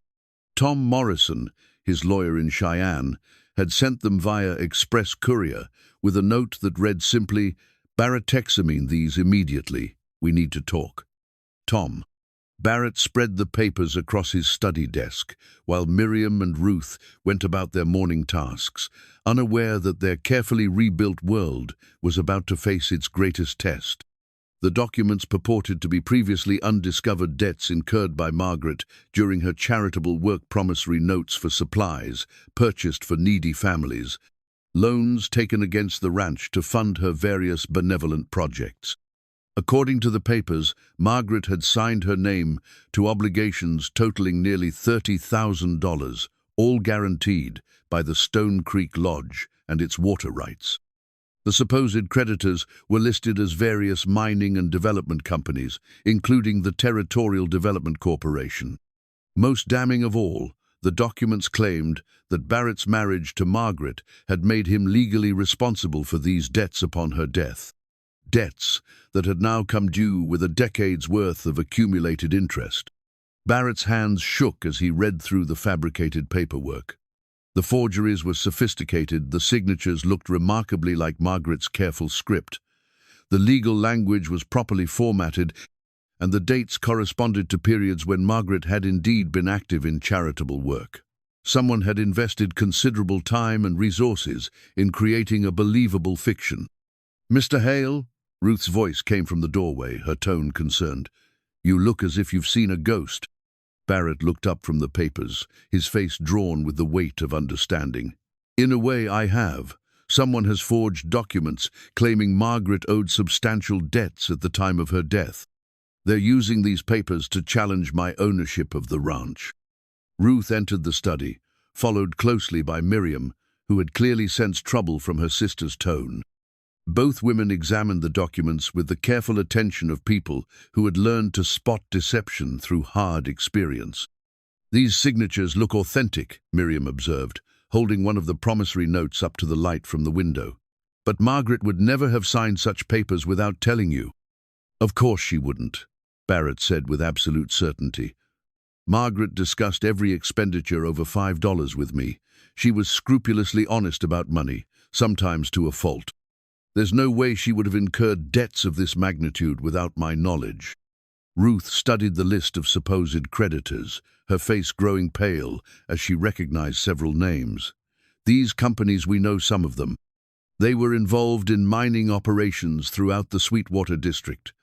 Jacob and Samuel dealt with their representatives over the years." "What kind of dealings?" Barrett asked, though he suspected he already knew the answer. "The sort that made honest miners nervous," Miriam replied grimly. "Companies that cut corners on safety, bribed territorial officials, and seemed to have unlimited resources for buying up land and water rights when smaller operations failed." Barrett felt the pieces of a larger puzzle clicking into place with sickening clarity. "They've been planning this for years. The mining accident, your husband's deaths, your arrival here, none of it was coincidental." "What do you mean?" Ruth asked, though her voice suggested she was beginning to understand. "Think about it," Barrett said, rising from his desk to pace the length of the study. "Your husbands were killed because they knew too much about safety violations and corporate corruption. You were left destitute and desperate for employment. My advertisement for a housekeeper appeared just when you needed it most." Miriam's face showed dawning horror. "You think they orchestrated our meeting?" "I think they've been watching this ranch for years, waiting for the right opportunity to challenge my ownership. When they couldn't find legitimate grounds, they decided to create them. But they needed inside information about Margaret's activities, her signature, her charitable work." Barrett stopped pacing and looked directly at both sisters. "Where did you see my advertisement for a housekeeper?" Ruth and Miriam exchanged glances. "It was posted on the message board at the Sweetwater Company store," Ruth said slowly. "A man there said it might be perfect for our situation, that you were a good employer who paid fair wages." "What man?" "Someone who said he knew you by reputation," Miriam answered. "A well-dressed fellow with a beard and expensive boots. He seemed to know quite a bit about your household situation." Barrett returned to his desk and pulled out a sheet of paper, writing quickly. "I need you both to think carefully about this man. What did he look like? What exactly did he say? Any detail you can remember might be important." As the sisters tried to recall their conversation with the mysterious stranger, Barrett's mind raced through the implications. Someone had orchestrated their arrival at his ranch, probably hoping they would gather information about his finances, his legal vulnerabilities, perhaps even his personal habits. Instead, they had become something unexpected, genuine companions who had transformed his house into a home. "There's more," Miriam said reluctantly. "After we decided to answer your advertisement, the same man appeared again. He asked us to keep him informed about your business dealings, claimed he represented potential investors who might be interested in partnership opportunities. Did you agree? Of course not, Ruth said indignantly. We may have been desperate, but we weren't dishonest. We told him we weren't in the business of spying on our employers. Barrett felt a surge of relief followed immediately by renewed worry. If the sisters had refused to cooperate, they might have become liabilities rather than assets to whoever was orchestrating this scheme. You could be in danger, he told them bluntly. If they were counting on your cooperation and you refused to provide it, they might see you as obstacles to be removed. The weight of this possibility settled over the room like smoke from a poorly tended fire. These women had already lost their husbands to corporate greed and corruption. The thought that they might face similar threats because of their association with him filled Barrett with a protective rage that surprised him with its intensity. "We won't be driven away," Miriam said with quiet determination. "Not again. We've lost one home to these people. We won't lose another without a fight." Ruth nodded agreement, her gentle demeanor hardening into something more formidable. "Besides, we know things about their operations that they probably don't realize. 30 years in the mining camps teaches you to notice things, to remember conversations that might seem unimportant at the time." Barrett looked at these two remarkable women who had faced tragedy and displacement with such dignity, who had rebuilt their lives from nothing and were now prepared to defend their new home against the same forces that had destroyed their old one. "What kind of things?" he asked. "Names, dates, financial arrangements that didn't seem quite legitimate," Miriam said. "Jacob kept detailed records of safety violations and company responses. Samuel documented suspicious accidents and the families who lost breadwinners in incidents that could have been prevented. Where are these records now?" Ruth smiled for the first time since they had begun examining the forged documents. "Hidden in the most secure place we could think of, sewn into the lining of my music collection case. We thought if we ever had the chance to seek justice for our husbands, we might need evidence." Barrett stared at them with growing amazement. "You've been carrying evidence of corporate murder and corruption with you all this time?" "We didn't know what else to do with it," Miriam admitted. "The territorial authorities seemed more interested in protecting mining interests than investigating worker deaths. But we couldn't bring ourselves to destroy the only record of what really happened. Those records might be exactly what we need to fight back," Barrett realized. "If we can prove that the Territorial Development Corporation was involved in covering up the mining accident, it would cast serious doubt on the legitimacy of these debt claims." He moved to the window, looking out at the land that had been his refuge and was now under direct assault. But for the first time since receiving the forged documents, he felt something other than despair. He felt the stirring of strategy, the cold calculation that had served him well in business dealings over the years. "They made one crucial mistake," he said, turning back to face the sisters. "They assumed you would be passive victims, grateful for employment, and willing to betray my trust for their benefit. Instead, they've given me allies who know their secrets and have evidence of their crimes." "What do we do now?" Ruth asked. Barrett walked to his safe and began extracting documents, property deeds, business contracts, financial records accumulated over 15 years of successful ranching.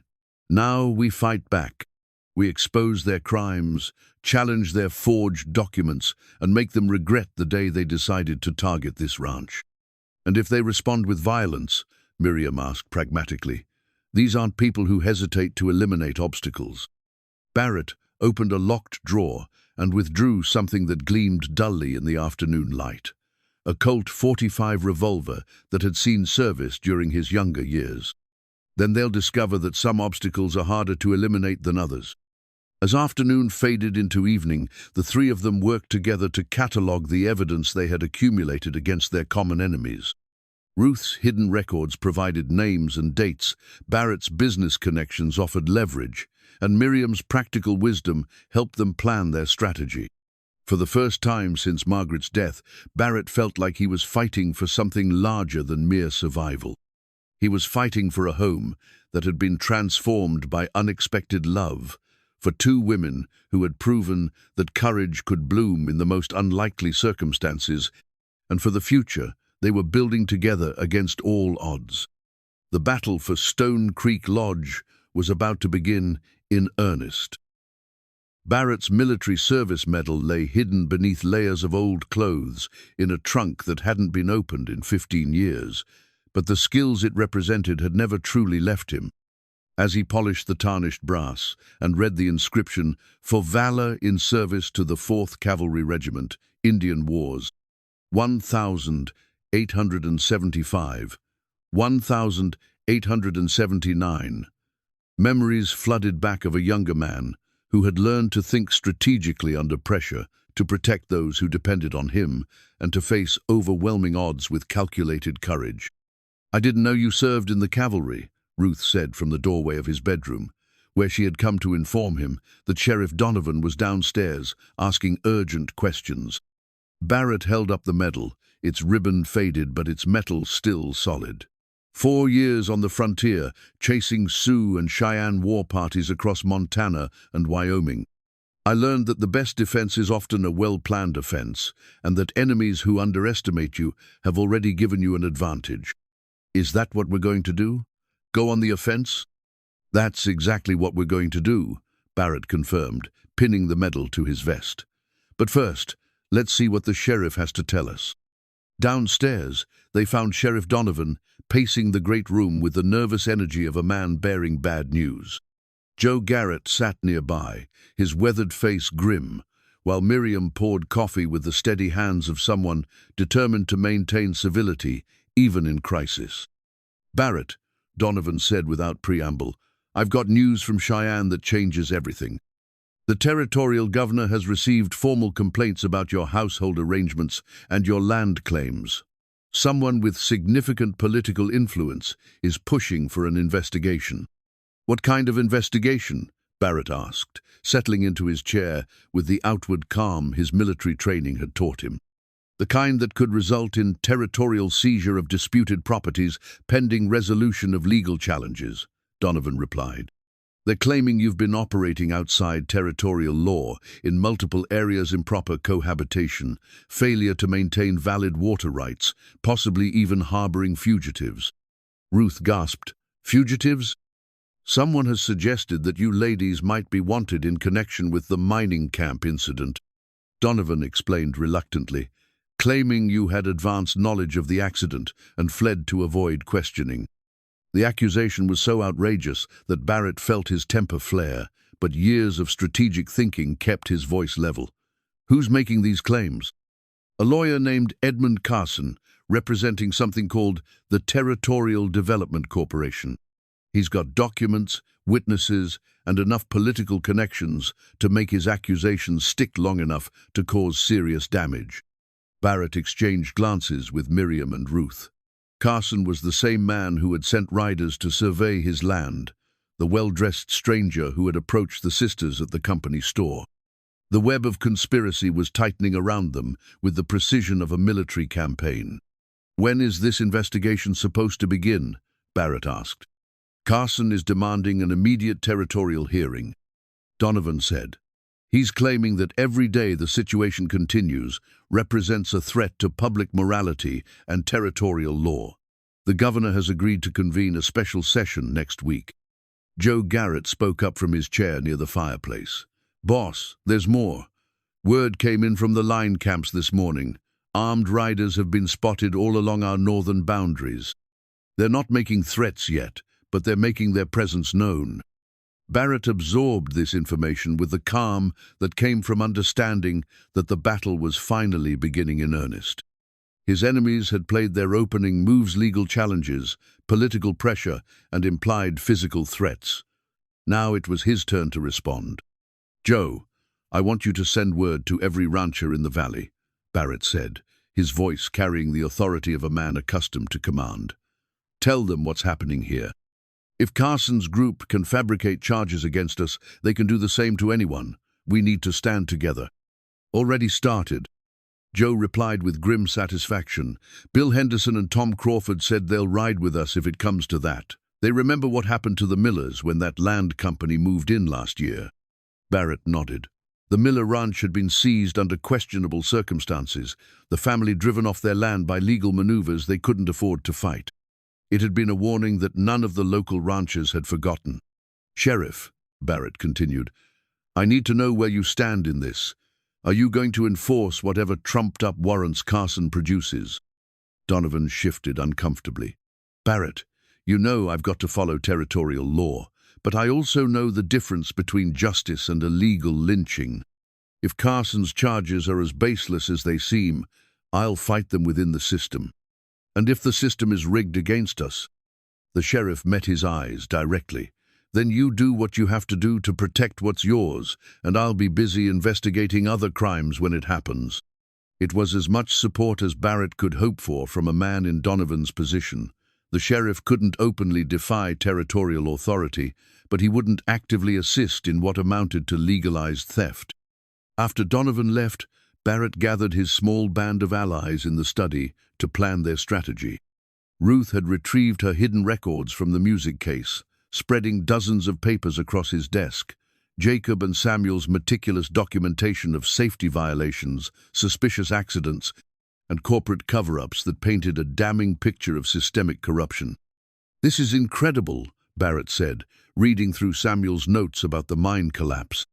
He documented everything: the warnings that were ignored, the safety equipment that was never provided, even the names of company officials who ordered increased production despite known dangers. "Samuel was careful that way," Ruth said with quiet pride. "He said someone needed to keep an honest record, even if nobody wanted to hear the truth." Miriam pointed to another document. "And this letter from Jacob to the territorial mining inspector, he warned that men would die if conditions weren't improved." The inspector's response was to recommend Jacob for transfer to a different operation. Barrett studied the evidence with growing excitement. This isn't just proof of negligence, it's evidence of deliberate murder. If we can connect these same companies to the current threats against our ranch, we can expose the whole conspiracy. "How do we do that?" Ruth asked. "By making them come to us," Barrett replied, his strategic mind working through the possibilities. "They want this ranch badly enough to fabricate evidence and risk territorial exposure. We give them the chance to take it under circumstances that expose their real intentions." He moved to the large map of his property that hung on the study wall, pointing to the northern section where the most valuable water rights were located. "They think they're dealing with a grieving widower and two helpless women. They don't know about my military background or your evidence of their crimes. We use that ignorance against them." Over the next 3 days, Barrett put his plan into motion with the precision of a cavalry officer preparing for battle. He sent word to Tom Morrison in Cheyenne, instructing his lawyer to demand a full investigation of the Territorial Development Corporation's business practices. He contacted the territorial mining inspector, providing copies of Jacob and Samuel's safety reports, along with pointed questions about why their warnings had been ignored.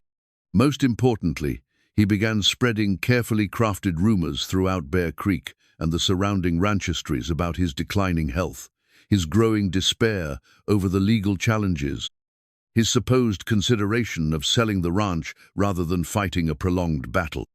"You want them to think we're ready to give up?" Miriam asked as she helped prepare for what might be their final stand. "I want them to think victory is so close they'll take risks they might otherwise avoid," Barrett explained. "Desperate people make mistakes, and we need them to make a big one." Ruth had thrown herself into preparations with surprising determination. She had moved her most precious possessions, including the photograph of the 4 of them, and her sheet music collection to the hidden cellar beneath the kitchen, a root cellar that could serve as a refuge if the ranch came under direct assault.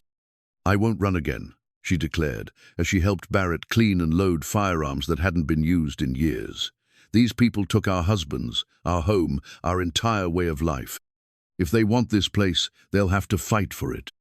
Barrett watched her handle the rifle with competence that suggested she wasn't entirely inexperienced with weapons. "You've shot before?" "Mining camps weren't peaceful places," she replied, matter-of-factly.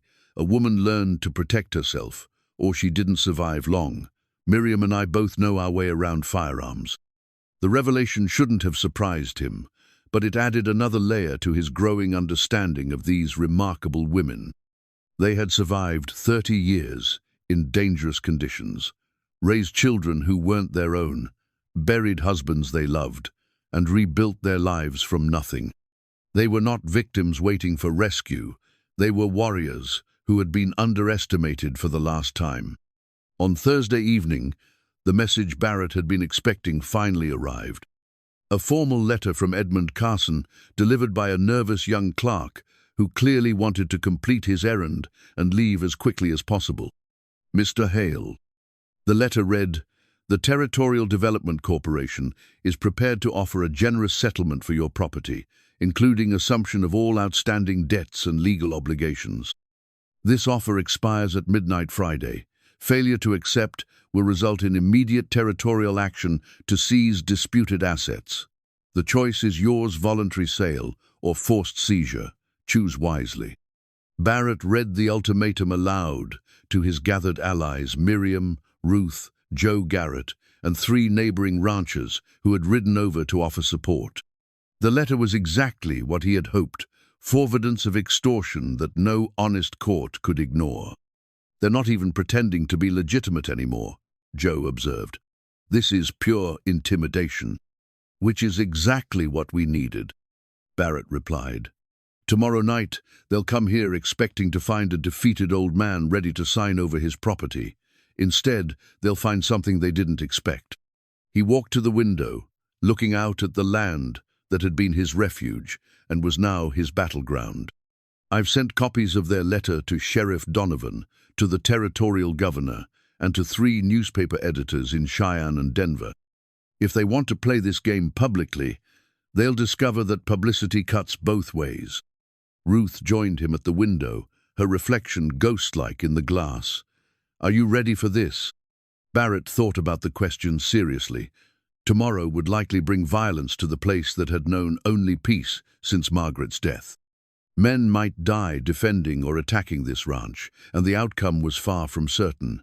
Yet for the first time in 10 years, he felt truly alive, fighting for something that mattered more than mere survival. "I'm ready," he said quietly. "The question is whether they're ready for us." As his allies dispersed to their final preparations, Barrett remained at the window with the 2 women who had transformed his fortress of solitude into a home worth defending. Tomorrow would test everything they had built together, but tonight they stood united, 3 unlikely companions who had found in each other the courage to face whatever came next. The battle for Stone Creek Lodge would begin at dawn. The lodge's foundation stone bore Margaret's initials carved into granite with the same care Barrett had once devoted to building their life together. But this morning it served as more than a memorial. It had become a symbol of everything he was prepared to defend. As dawn broke over the valley, Barrett knelt beside the cornerstone he had laid 15 years ago, running his fingers over the weathered letters M.H. while his mind focused on the battle ahead. "She would have stood with us," Ruth said quietly, appearing beside him in the early morning light. "Margaret, I mean. She wouldn't have run from bullies." Barrett looked up at this woman who had helped him remember that his wife's memory could inspire courage rather than paralysis. No, she wouldn't have. Margaret never backed down from what she believed was right, even when it would have been easier. The sound of approaching horses interrupted their moment of reflection. Joe Garrett rode up from the bunkhouse with 3 of the ranch hands, all armed and grim-faced. Behind them came the neighboring ranchers. Barrett had summoned Bill Henderson with his 2 eldest sons, Tom Crawford and his foreman, and surprisingly, old Henrik Larson, who hadn't picked up a rifle in 20 years but had come anyway. "Any word from town?" Barrett asked Joe. "Sheriff's got men watching the roads, but he's keeping them back like you asked. Carson's group rode in yesterday evening, 8 men, all armed, staying at the hotel and making no secret of their intentions." Barrett nodded. The plan was working so far. Carson believed he was dealing with a broken man ready to surrender, not realizing that every move was being carefully observed and documented. "Positions, gentlemen," Barrett said, rising from beside the foundation stone. "Remember, we're not starting this fight, But we're going to finish it." The men dispersed to their assigned positions, some in the house's upper windows, others in the barn and outbuildings, all with clear fields of fire and instructions to wait for Barrett's signal before engaging. This was not a desperate last stand, but a carefully planned defense designed to expose their enemy's true nature. Inside the house, Miriam and Ruth had transformed the great room into something between a fortress and a parlor. Furniture had been repositioned to provide cover while maintaining the appearance of normalcy. Rifles lay within easy reach, but hidden from casual view. Most importantly, Ruth had set up her camera borrowed from the town photographerin, a position where it could document whatever was about to unfold. "Are you certain about this?" Barrett asked them one final time. "You could be in the cellar, safe from whatever happens." "We've run from these people once," Miriam said firmly, checking the load in her rifle with practiced efficiency. "We won't do it again. This is our home too now, and we'll defend it." Ruth nodded agreement, her gentle demeanor replaced by the steel Barrett had glimpsed in their earlier conversations. "Besides, someone needs to operate the camera. The world should see what kind of men we're dealing with." The waiting began as the sun climbed higher, tension building like the pressure before a storm. Barrett positioned himself at the great room's main window, where he could see the approach from town while remaining partially concealed. His military training had taught him that the moments before battle were often the hardest, when doubt could creep in, when the magnitude of what you were risking became clear. At precisely 10 o'clock, the dust cloud appeared on the horizon, moving with the deliberate pace of men confident in their power. 8 riders, just as Joe had reported, led by a figure Barrett recognized from descriptions as Edmund Carsonwell dressed, mounted on an expensive horse, carrying himself with the arrogance of someone who had never faced serious opposition. "Here they come," Barrett called softly, and the house seemed to hold its breath as everyone took their positions. The riders approached the lodge without haste, spreading out in a loose formation that spoke of military experience. These weren't simple hired guns, they were professionals who knew their business. But they were also confident to the point of carelessness, expecting to face an elderly rancher and 2 women rather than a coordinated defense. Carson rode to within 20 feet of the front porch before dismounting, his men remaining horsed but ready. He walked to the door with the swagger of a man who had never been refused anything he wanted. "Hale," he called out, "time's up. Come out and we'll discuss terms like civilized men." Barrett opened the door but remained in the doorway, his hands visible but close to the revolver at his hip. "Terms were in your letter, Carson.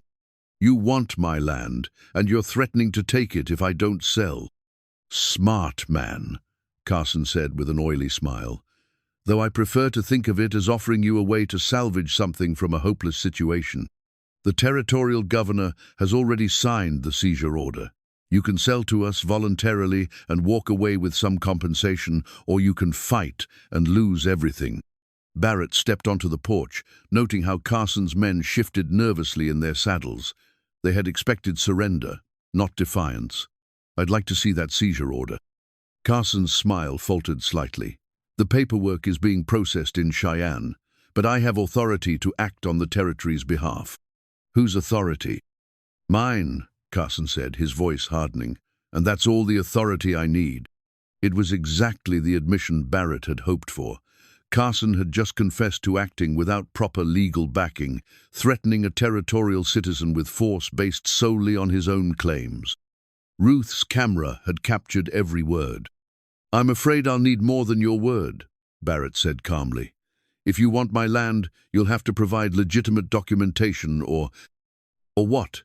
Carson interrupted, his hand moving toward his sidearm. "You'll fight 8 armed men with what your housekeeper and her sister." Barrett smiled, the cold expression of a man who had faced worse odds and survived. Something like that. The tension stretched taut as a bowstring. 8 mounted men facing 1 man on a porch, while unseen defenders waited for the signal to act. Carson's confidence was beginning to crack as he realized this wasn't going according to plan. "You're making a mistake, Hale," Carson said, his voice tight with frustrated anger. "We have more men, better weapons, and the law on our side." "Do you?" Barrett asked mildly. "Because from where I stand, it looks like you have 8 hired guns trying to steal an honest man's property through intimidation and forged documents." Carson's face flushed red. "Those documents are legitimate." "Then you won't mind if Sheriff Donovan examines them," Barrett said, gesturing toward the road where a column of dust announced the approach of more riders. Carson spun around to see Sheriff Donovan leading 6 deputies toward the lodge, all armed and looking grimly determined. But instead of panic, Carson's face showed cunning calculation. "Sheriff," he called out as Donovan's group approached. "Perfect timing. I'm here to serve territorial warrants on Barrett Hale and his accomplices." Donovan dismounted slowly, his hand resting on his gun butt. "Is that so? I'll need to see those warrants." Carson reached into his coat with exaggerated confidence, producing a sheaf of papers that looked official enough to fool a casual observer. Warrants for the arrest of Barrett Hale on charges of harboring fugitives and operating in violation of territorial morality statutes. Also, warrants for Miriam and Ruth Tisdale on charges of conspiracy and fleeing the scene of criminal activity. Barrett watched Donovan examine the papers, noting the sheriff's careful attention to details. These warrants might be more legitimate than the forged debt documents, given Carson's apparent political connections. "These appear to be in order," Donovan said reluctantly. "Barrett, I'm sorry, but I'll have to take you and the ladies into custody pending a territorial hearing." It was the moment Barrett had prepared for, the point where legal maneuvering would give way to more direct action. Carson had played his strongest card, producing warrants that might or might not be legitimate, but carried enough official weight to complicate any resistance. "Sheriff," Barrett said carefully, "I need you to understand something. These men aren't here to serve warrants. They're here to steal my land through intimidation and violence. The warrants are just legal cover for armed robbery." "That's a serious accusation," Donovan replied. "Can you prove it?" Barrett looked toward the window, where Ruth stood with her camera, then back at Carson's increasingly nervous men. "As a matter of fact, I can." The battle was about to begin in earnest, but it would be fought with evidence and truth rather than bullets, at least initially. Carson had made his move, playing his legal cards with confidence born of corruption and political influence. Now it was Barrett's turn to reveal the strength of his own position. The real confrontation was just beginning. Ruth's wedding band caught the morning sunlight as she slipped it from her finger. The simple gold circle that had symbolized 30 years of marriage to Samuel now offered as evidence of her commitment to the new family she had found. Standing in the doorway beside Miriam, she held the ring up for all to see: Carson's men, Sheriff Donovan's deputies, and the hidden defenders who waited for Barrett's signal.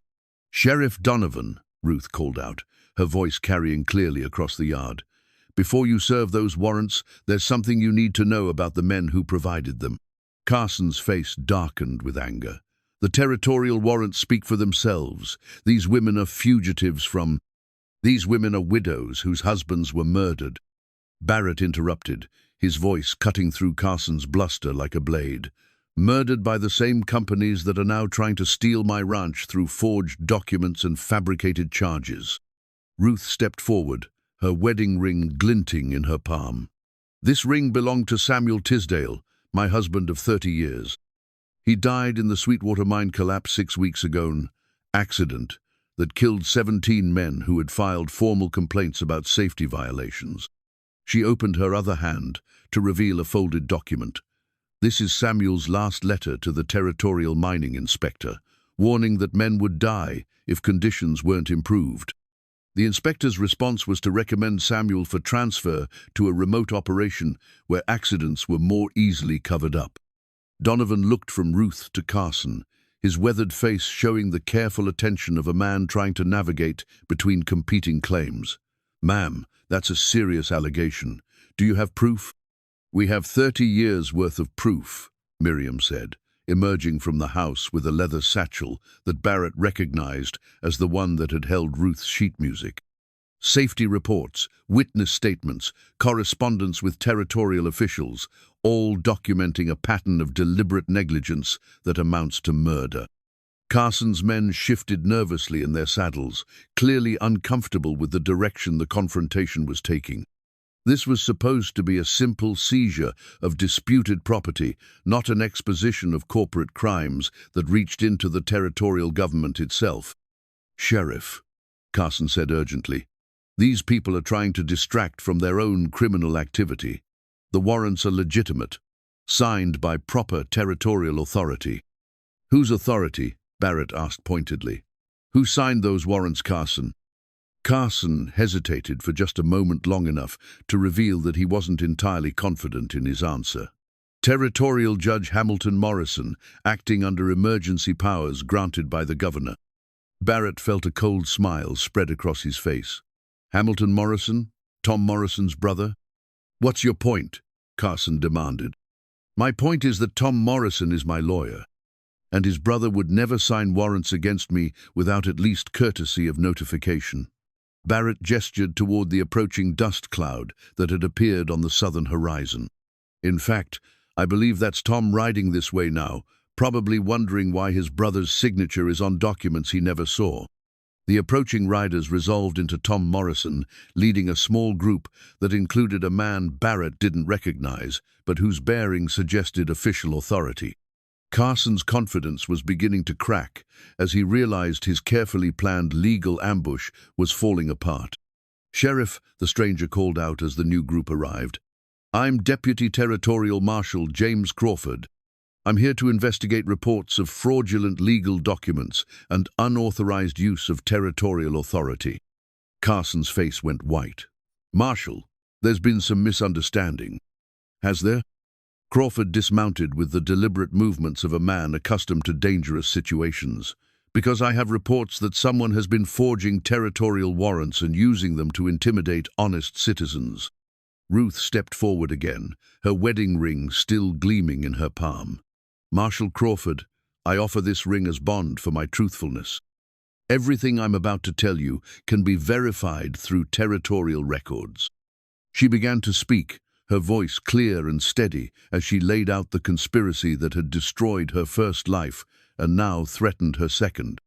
She told of safety warnings ignored, of mine officials who cared more about production quotas than worker safety, of mysterious accidents that eliminated troublesome employees.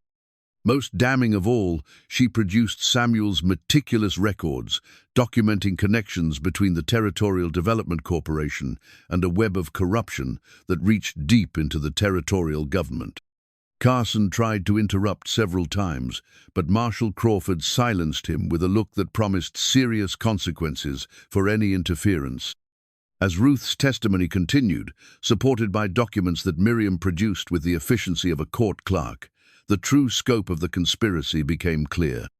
"These are photocopies of original documents," Miriam explained to the marshal. "The originals are in a safe deposit box in Denver, along with witness statements from 17 families who lost breadwinners to accidents that could have been prevented." "Where did you get photocopies made?" Crawford asked with professional interest. "The photography studio in Cheyenne," Ruth replied. "The same one where we had this morning's events documented." She gestured toward the camera that had been recording the confrontation from the house's front window. Barrett watched Carson's face as the man realized he had been outmaneuvered at every turn. The carefully planned legal ambush had become a public exposition of crimes that would be impossible to cover up. Carson's political connections might protect him from some consequences, but not from having his methods exposed to territorial and federal scrutiny.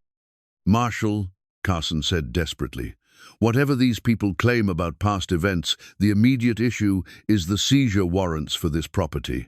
Those are legitimate territorial documents." Crawford examined the warrants with the careful attention of someone who knew how to spot forgeries. "These signatures are interesting," he said finally. "Judge Morrison's signature, Governor Richard's seal, all very official looking." "Because they're genuine," Carson insisted. "Perhaps," Crawford agreed, "but they're also dated yesterday, claiming emergency circumstances that require immediate action. Yet I spoke with Governor Richards 2 days ago, and he made no mention of any emergency involving this property." Barrett felt the momentum shifting decisively in their favor. Carson had overplayed his hand, using forged or improperly obtained warrants in an attempt to seize property through intimidation. The legal cover he had counted on was dissolving under scrutiny.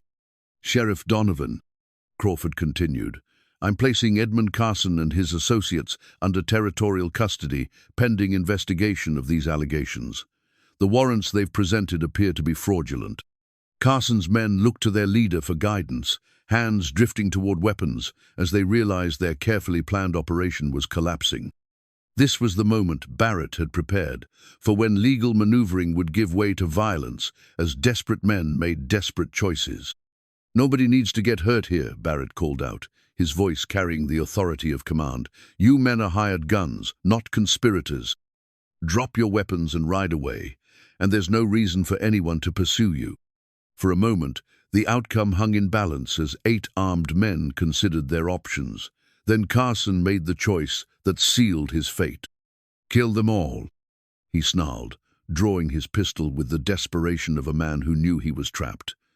"If we can't take the ranch legally, we'll take it by force and claim self-defense later." The morning erupted into violence as Carson's men went for their guns. But they were facing not helpless victims, but a coordinated defense that had been planned with military precision. Barrett's hidden allies opened fire from concealed positions, catching the attackers in a crossfire that left them with nowhere to run. Barrett himself drew and fired in one smooth motion, his bullet taking Carson center mass and dropping him before the man could complete his draw. Around the yard, the battle raged for perhaps 30 seconds before the surviving attackers threw down their weapons and surrendered. When the gun smoke cleared, Carson lay dead beside the foundation stone that bore Margaret's initials, his schemes ended by the same violence he had tried to employ. 3 of his men were wounded, 2 more dead, and the rest faced territorial custody on charges ranging from conspiracy to attempted murder. "It's over," Barrett said quietly, holstering his weapon as he looked around at the scene of his final battle. The lodge still stood, the land was still his, and the 2 women who had given his life meaning again were safe. Ruth approached him, her wedding ring now back on her finger where it belonged. "Samuel would have been proud," she said simply. "You defended our home the way he would have wanted to defend his family." Miriam nodded agreement, her practical nature already turning toward the work of cleaning up after the battle. "Now we can truly begin our new life, without threats hanging over us." Barrett looked at these 2 remarkable women who had transformed his fortress of grief into a home worth fighting for, then at the land that had been his refuge and was now his legacy. The battle for Stone Creek Lodge was over, but the life they would build together was just beginning. The new family portrait sat prominently on the mantelpiece above the great room's fireplace, a formal photograph taken 6 months after the battle that had secured their home and their future. In it, Barrett stood between Miriam and Ruth, all 3 dressed in their finest clothes, their faces bearing the contentment of people who had found where they belonged. Unlike the daguerreotype of the Tisdale sisters with their first husbands, this image radiated not just love, but the quiet satisfaction of battles won and peace earned. Barrett paused in his morning routine to study the photograph, still amazed by the journey that had brought them to this moment. The spring of 1897 had arrived with the promise of new beginnings, and the stone lodge that had once echoed with loneliness now rang with the sounds of life fully lived. "Mr. Hale Barrett," Ruth called from the music room, where she was preparing for the afternoon's piano lessons. "Mrs. Henderson is bringing her youngest daughter today, the one with such natural talent for melody." Barrett smiled at the correction. It had taken months for the sisters to feel comfortable using his first name, and longer still for him to understand that their formality had been protection rather than distance. Now they moved through the house with the easy familiarity of people who had claimed to every room, every corner, every moment of domestic happiness. In the kitchen, Miriam was preparing lunch for the children who would arrive later for Ruth's piano lessons. The teaching venture had grown beyond anyone's expectations, drawing students from as far away as Cheyenne, whose parents were willing to make the journey for quality instruction. More importantly, it had established the sisters as respected members of the community, their past troubles overshadowed by their present contributions. The Thompson boy is making real progress with his scales, Miriam reported as Barrett entered the kitchen. And little Sarah Morrison asked if she could bring her grandmother next week. Apparently the old lady used to play piano back in Ohio. Barrett poured his coffee from the pot that was always ready, marveling at how thoroughly these two women had transformed not just his house, but the entire valley's understanding of what constituted proper domestic arrangements. The gossip that had once threatened their position had given way to genuine respect as the community witnessed the obvious happiness and stability of their unusual household. "Any word from Denver about the territorial investigation?" Miriam asked, though her tone suggested she was no longer deeply worried about the answer. "Tom Morrison says the grand jury will hand down indictments next week," Barrett replied. "Carson's associates are cooperating with federal investigators, and it looks like the corruption reaches even higher than we suspected. The territorial governor himself may face charges."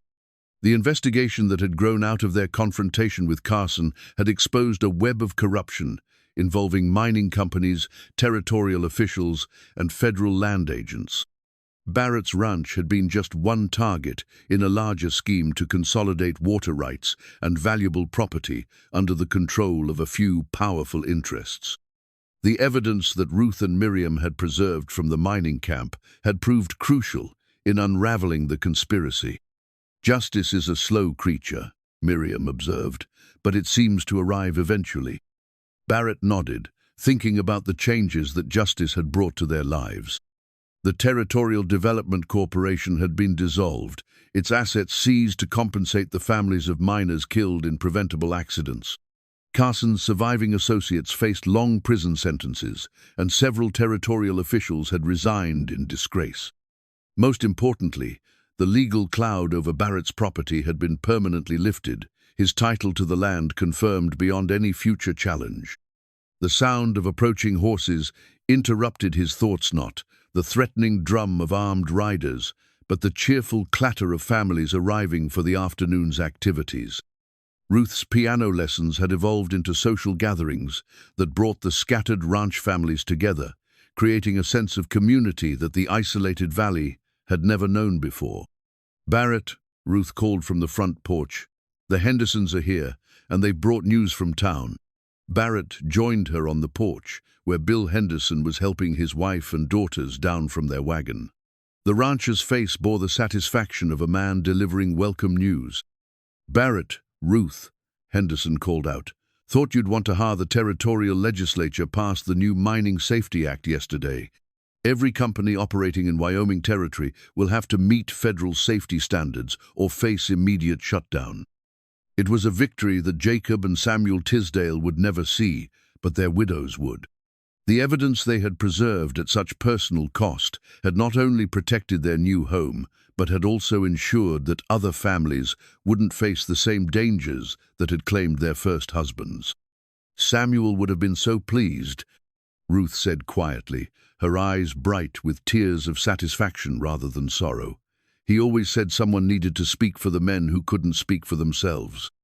As the afternoon progressed, the house filled with the sounds Barrett had once thought lost forever: children's laughter, women's conversation, the gentle melodies of piano music drifting from room to room. Ruth worked with her students at the newly tuned piano, while Miriam supervised the younger children who had come with their siblings, turning what could have been chaos into organized joy. Barrett found himself in the role of storyteller, entertaining the boys with tales of cavalry service and frontier adventures while their sisters learned to play. It was a position he had never expected to occupy, but one that brought him unexpected satisfaction. These children saw him not as the grief-stricken hermit he had been, but as the man he was becoming, someone who had stories worth telling and wisdom worth sharing. "Mr. Hale," young Tommy Henderson asked during a break in the music lessons, "is it true you fought Indians and outlaws when you were a soldier?" "I did," Barrett replied seriously, "but the most important battles I ever fought were right here at this ranch, defending my home and family." "With guns?" the boy pressed, his eyes wide with excitement. Sometimes with guns, Barrett admitted, but more often with patience, planning, and the courage to do what's right, even when it's difficult. As evening approached and the families departed for their various ranches, Barrett found himself alone with Miriam and Ruth for the first time in hours. They moved through the familiar routine of cleaning up after their guests, a domestic ballet they had perfected over months of practice. "I've been thinking," Barrett said as they settled in the great room for their customary evening conversation, "about making some changes to the ranch operation." Both sisters looked at him with interest. Barrett had been full of plans lately, his natural energy redirected from mere survival to active growth and improvement. "Joe Garrett is getting too old to manage all the day-to-day operations," Barrett continued. "I'm thinking of promoting him to ranch supervisor and hiring a younger foreman to handle the harder physical work." "That sounds wise," Miriam agreed. "Joe's earned the right to easier duties." "And I want to expand the horse breeding program," Barrett added. "There's growing demand for quality mounts, and we have the pasture and facilities to do it right." Ruth smiled from her chair beside the fireplace. "You're planning for the future again. It's good to see you thinking beyond just protecting what you have." Barrett considered her words, recognizing their truth. For 10 years after Margaret's death, he had lived in a state of defensive maintenance, protecting his grief as carefully as his property. The arrival of the Tisdale sisters had not erased that grief, but it had transformed it from a prison into a foundation, something to build upon rather than hide behind. "I've been thinking about something else, too," he said, his voice taking on a more formal tone that made both women look at him with renewed attention. "About making our arrangement here more permanent, more official." Miriam and Ruth exchanged one of their wordless communications, a lifetime of understanding passing between them in a glance. "What do you mean by official?" Miriam asked carefully. Barrett rose from his chair and walked to the mantelpiece, touching the frame of their family portrait. "I mean that this house has been a home again since you came here, and I don't want there to be any question about your right to stay, your place in this family we've created." He turned to face them directly. "I'm not talking about romantic love, we're all too old and too scarred for fairy tale endings. But I am talking about commitment, about legal recognition of what we've built together."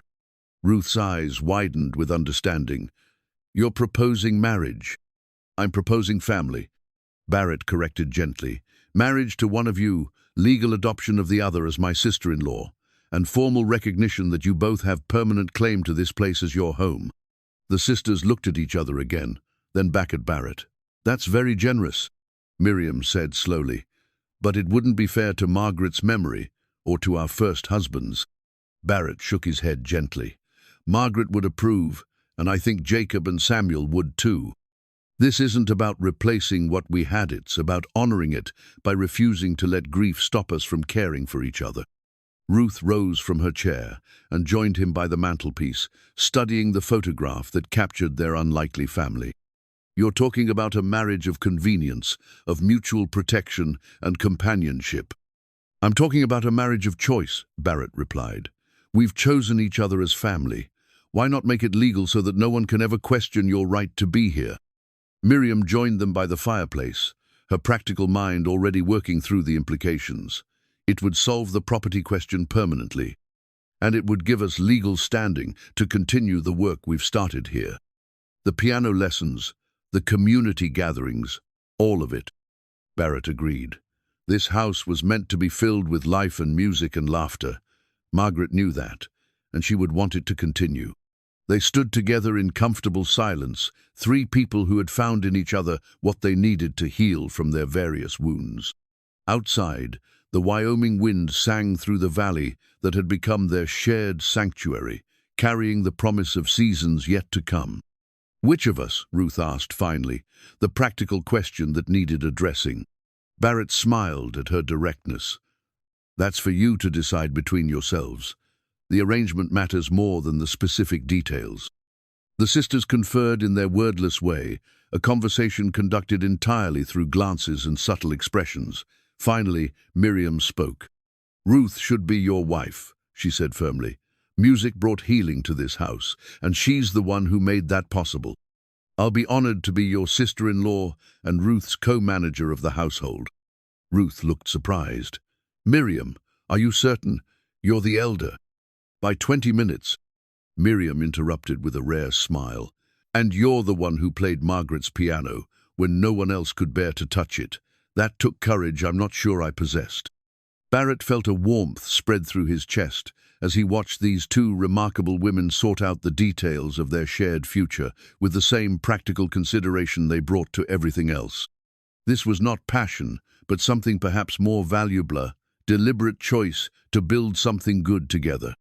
"If we're going to do this," Ruth said, turning back to Barrett, "it should be done properly, a real wedding with the community invited, so there's no question about the legitimacy of our arrangement."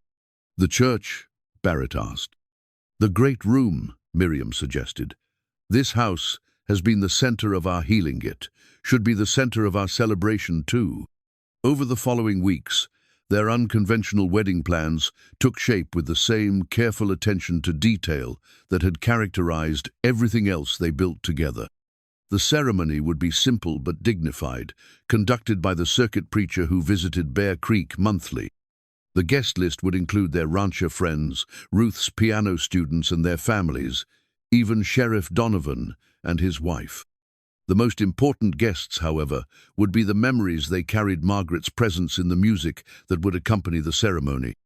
Jacob and Samuel's spirits in the courage their widows had shown in choosing love over fear, the knowledge that sometimes the best families are the ones we create rather than inherit. On a warm June morning in 1897, Ruth Tisdale became Ruth Hale in a ceremony that celebrated not just their marriage, but the triumph of hope over despair. She wore a simple blue dress that complemented her still bright eyes, and Barrett wore his best suit with Margaret's wedding ring hanging on a chain around his neck knot hidden away, but worn as a reminder that love given freely never diminishes the heart's capacity for more. Miriam stood as matron of honor, officially becoming Barrett's sister-in-law and Ruth's partner in managing the household that had become the Valley's unofficial social center. The piano that had sat silent for 10 years provided music for the ceremony, played by Ruth herself as she walked toward her new husband and her new life. "Do you, Barrett Hale, take Ruth to be your wife, to love and protect and cherish for as long as you both shall live?" "I do," Barrett replied, meaning every word despite their unconventional beginning. This was not the passionate romance of his youth, but something perhaps more precious, a partnership built on mutual respect, shared purpose, and the understanding that came from surviving loss. "Do you, Ruth Tisdale, take Barrett to be your husband, to love and honor and stand beside through whatever may come?"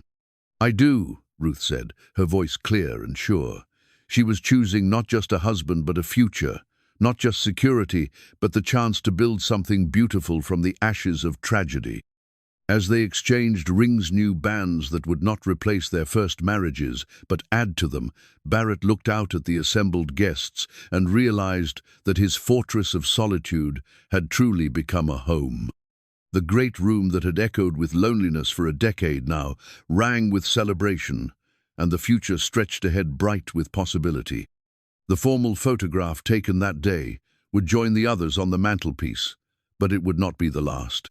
There would be pictures of birthday celebrations and holiday gatherings, of piano recitals and community meetings, of the life they built together in the years that followed. Each image would tell part of the story of three people who chose to see possibilities rather than limitations, love rather than loss, hope rather than despair. As the evening celebration wound down and their guests departed for their various homes, Barrett found himself alone with his new wife and sister-in-law in the house that had finally fulfilled its original purpose. Margaret's dream of a home filled with life and love had been realized, just not in the way any of them had originally imagined. "No regrets?" he asked, as they settled into their familiar evening routine, only now with the added comfort of legal recognition for what they had built. "None," Ruth replied, her hand finding his with the easy affection of people who had chosen each other deliberately. "This is where we belong." Miriam nodded agreement as she banked the fire that would keep the house warm through the night. "Home isn't just a place," she said with characteristic wisdom. It's the people who choose to love each other despite everything the world might do to prevent it. Outside, the Wyoming wind continued its eternal song across the valley that had witnessed tragedy and triumph, loss and recovery, the ending of old stories and the beginning of new ones. Inside the stone lodge that had been built as a monument to one kind of love, 3 people settled into sleep knowing they had created something just as precious, a family forged by choice, strengthened by adversity, and blessed with the kind of contentment that comes not from avoiding sorrow, but from learning to find joy on the other side of it. The portrait on the mantelpiece caught the last light from the dying fire. 3 faces looking toward a future they would write together, one day at a time, with patience and courage, and the deep satisfaction that comes from work well done and love freely given. It was not the ending any of them had planned, but it was the one they had earned, and it was enough.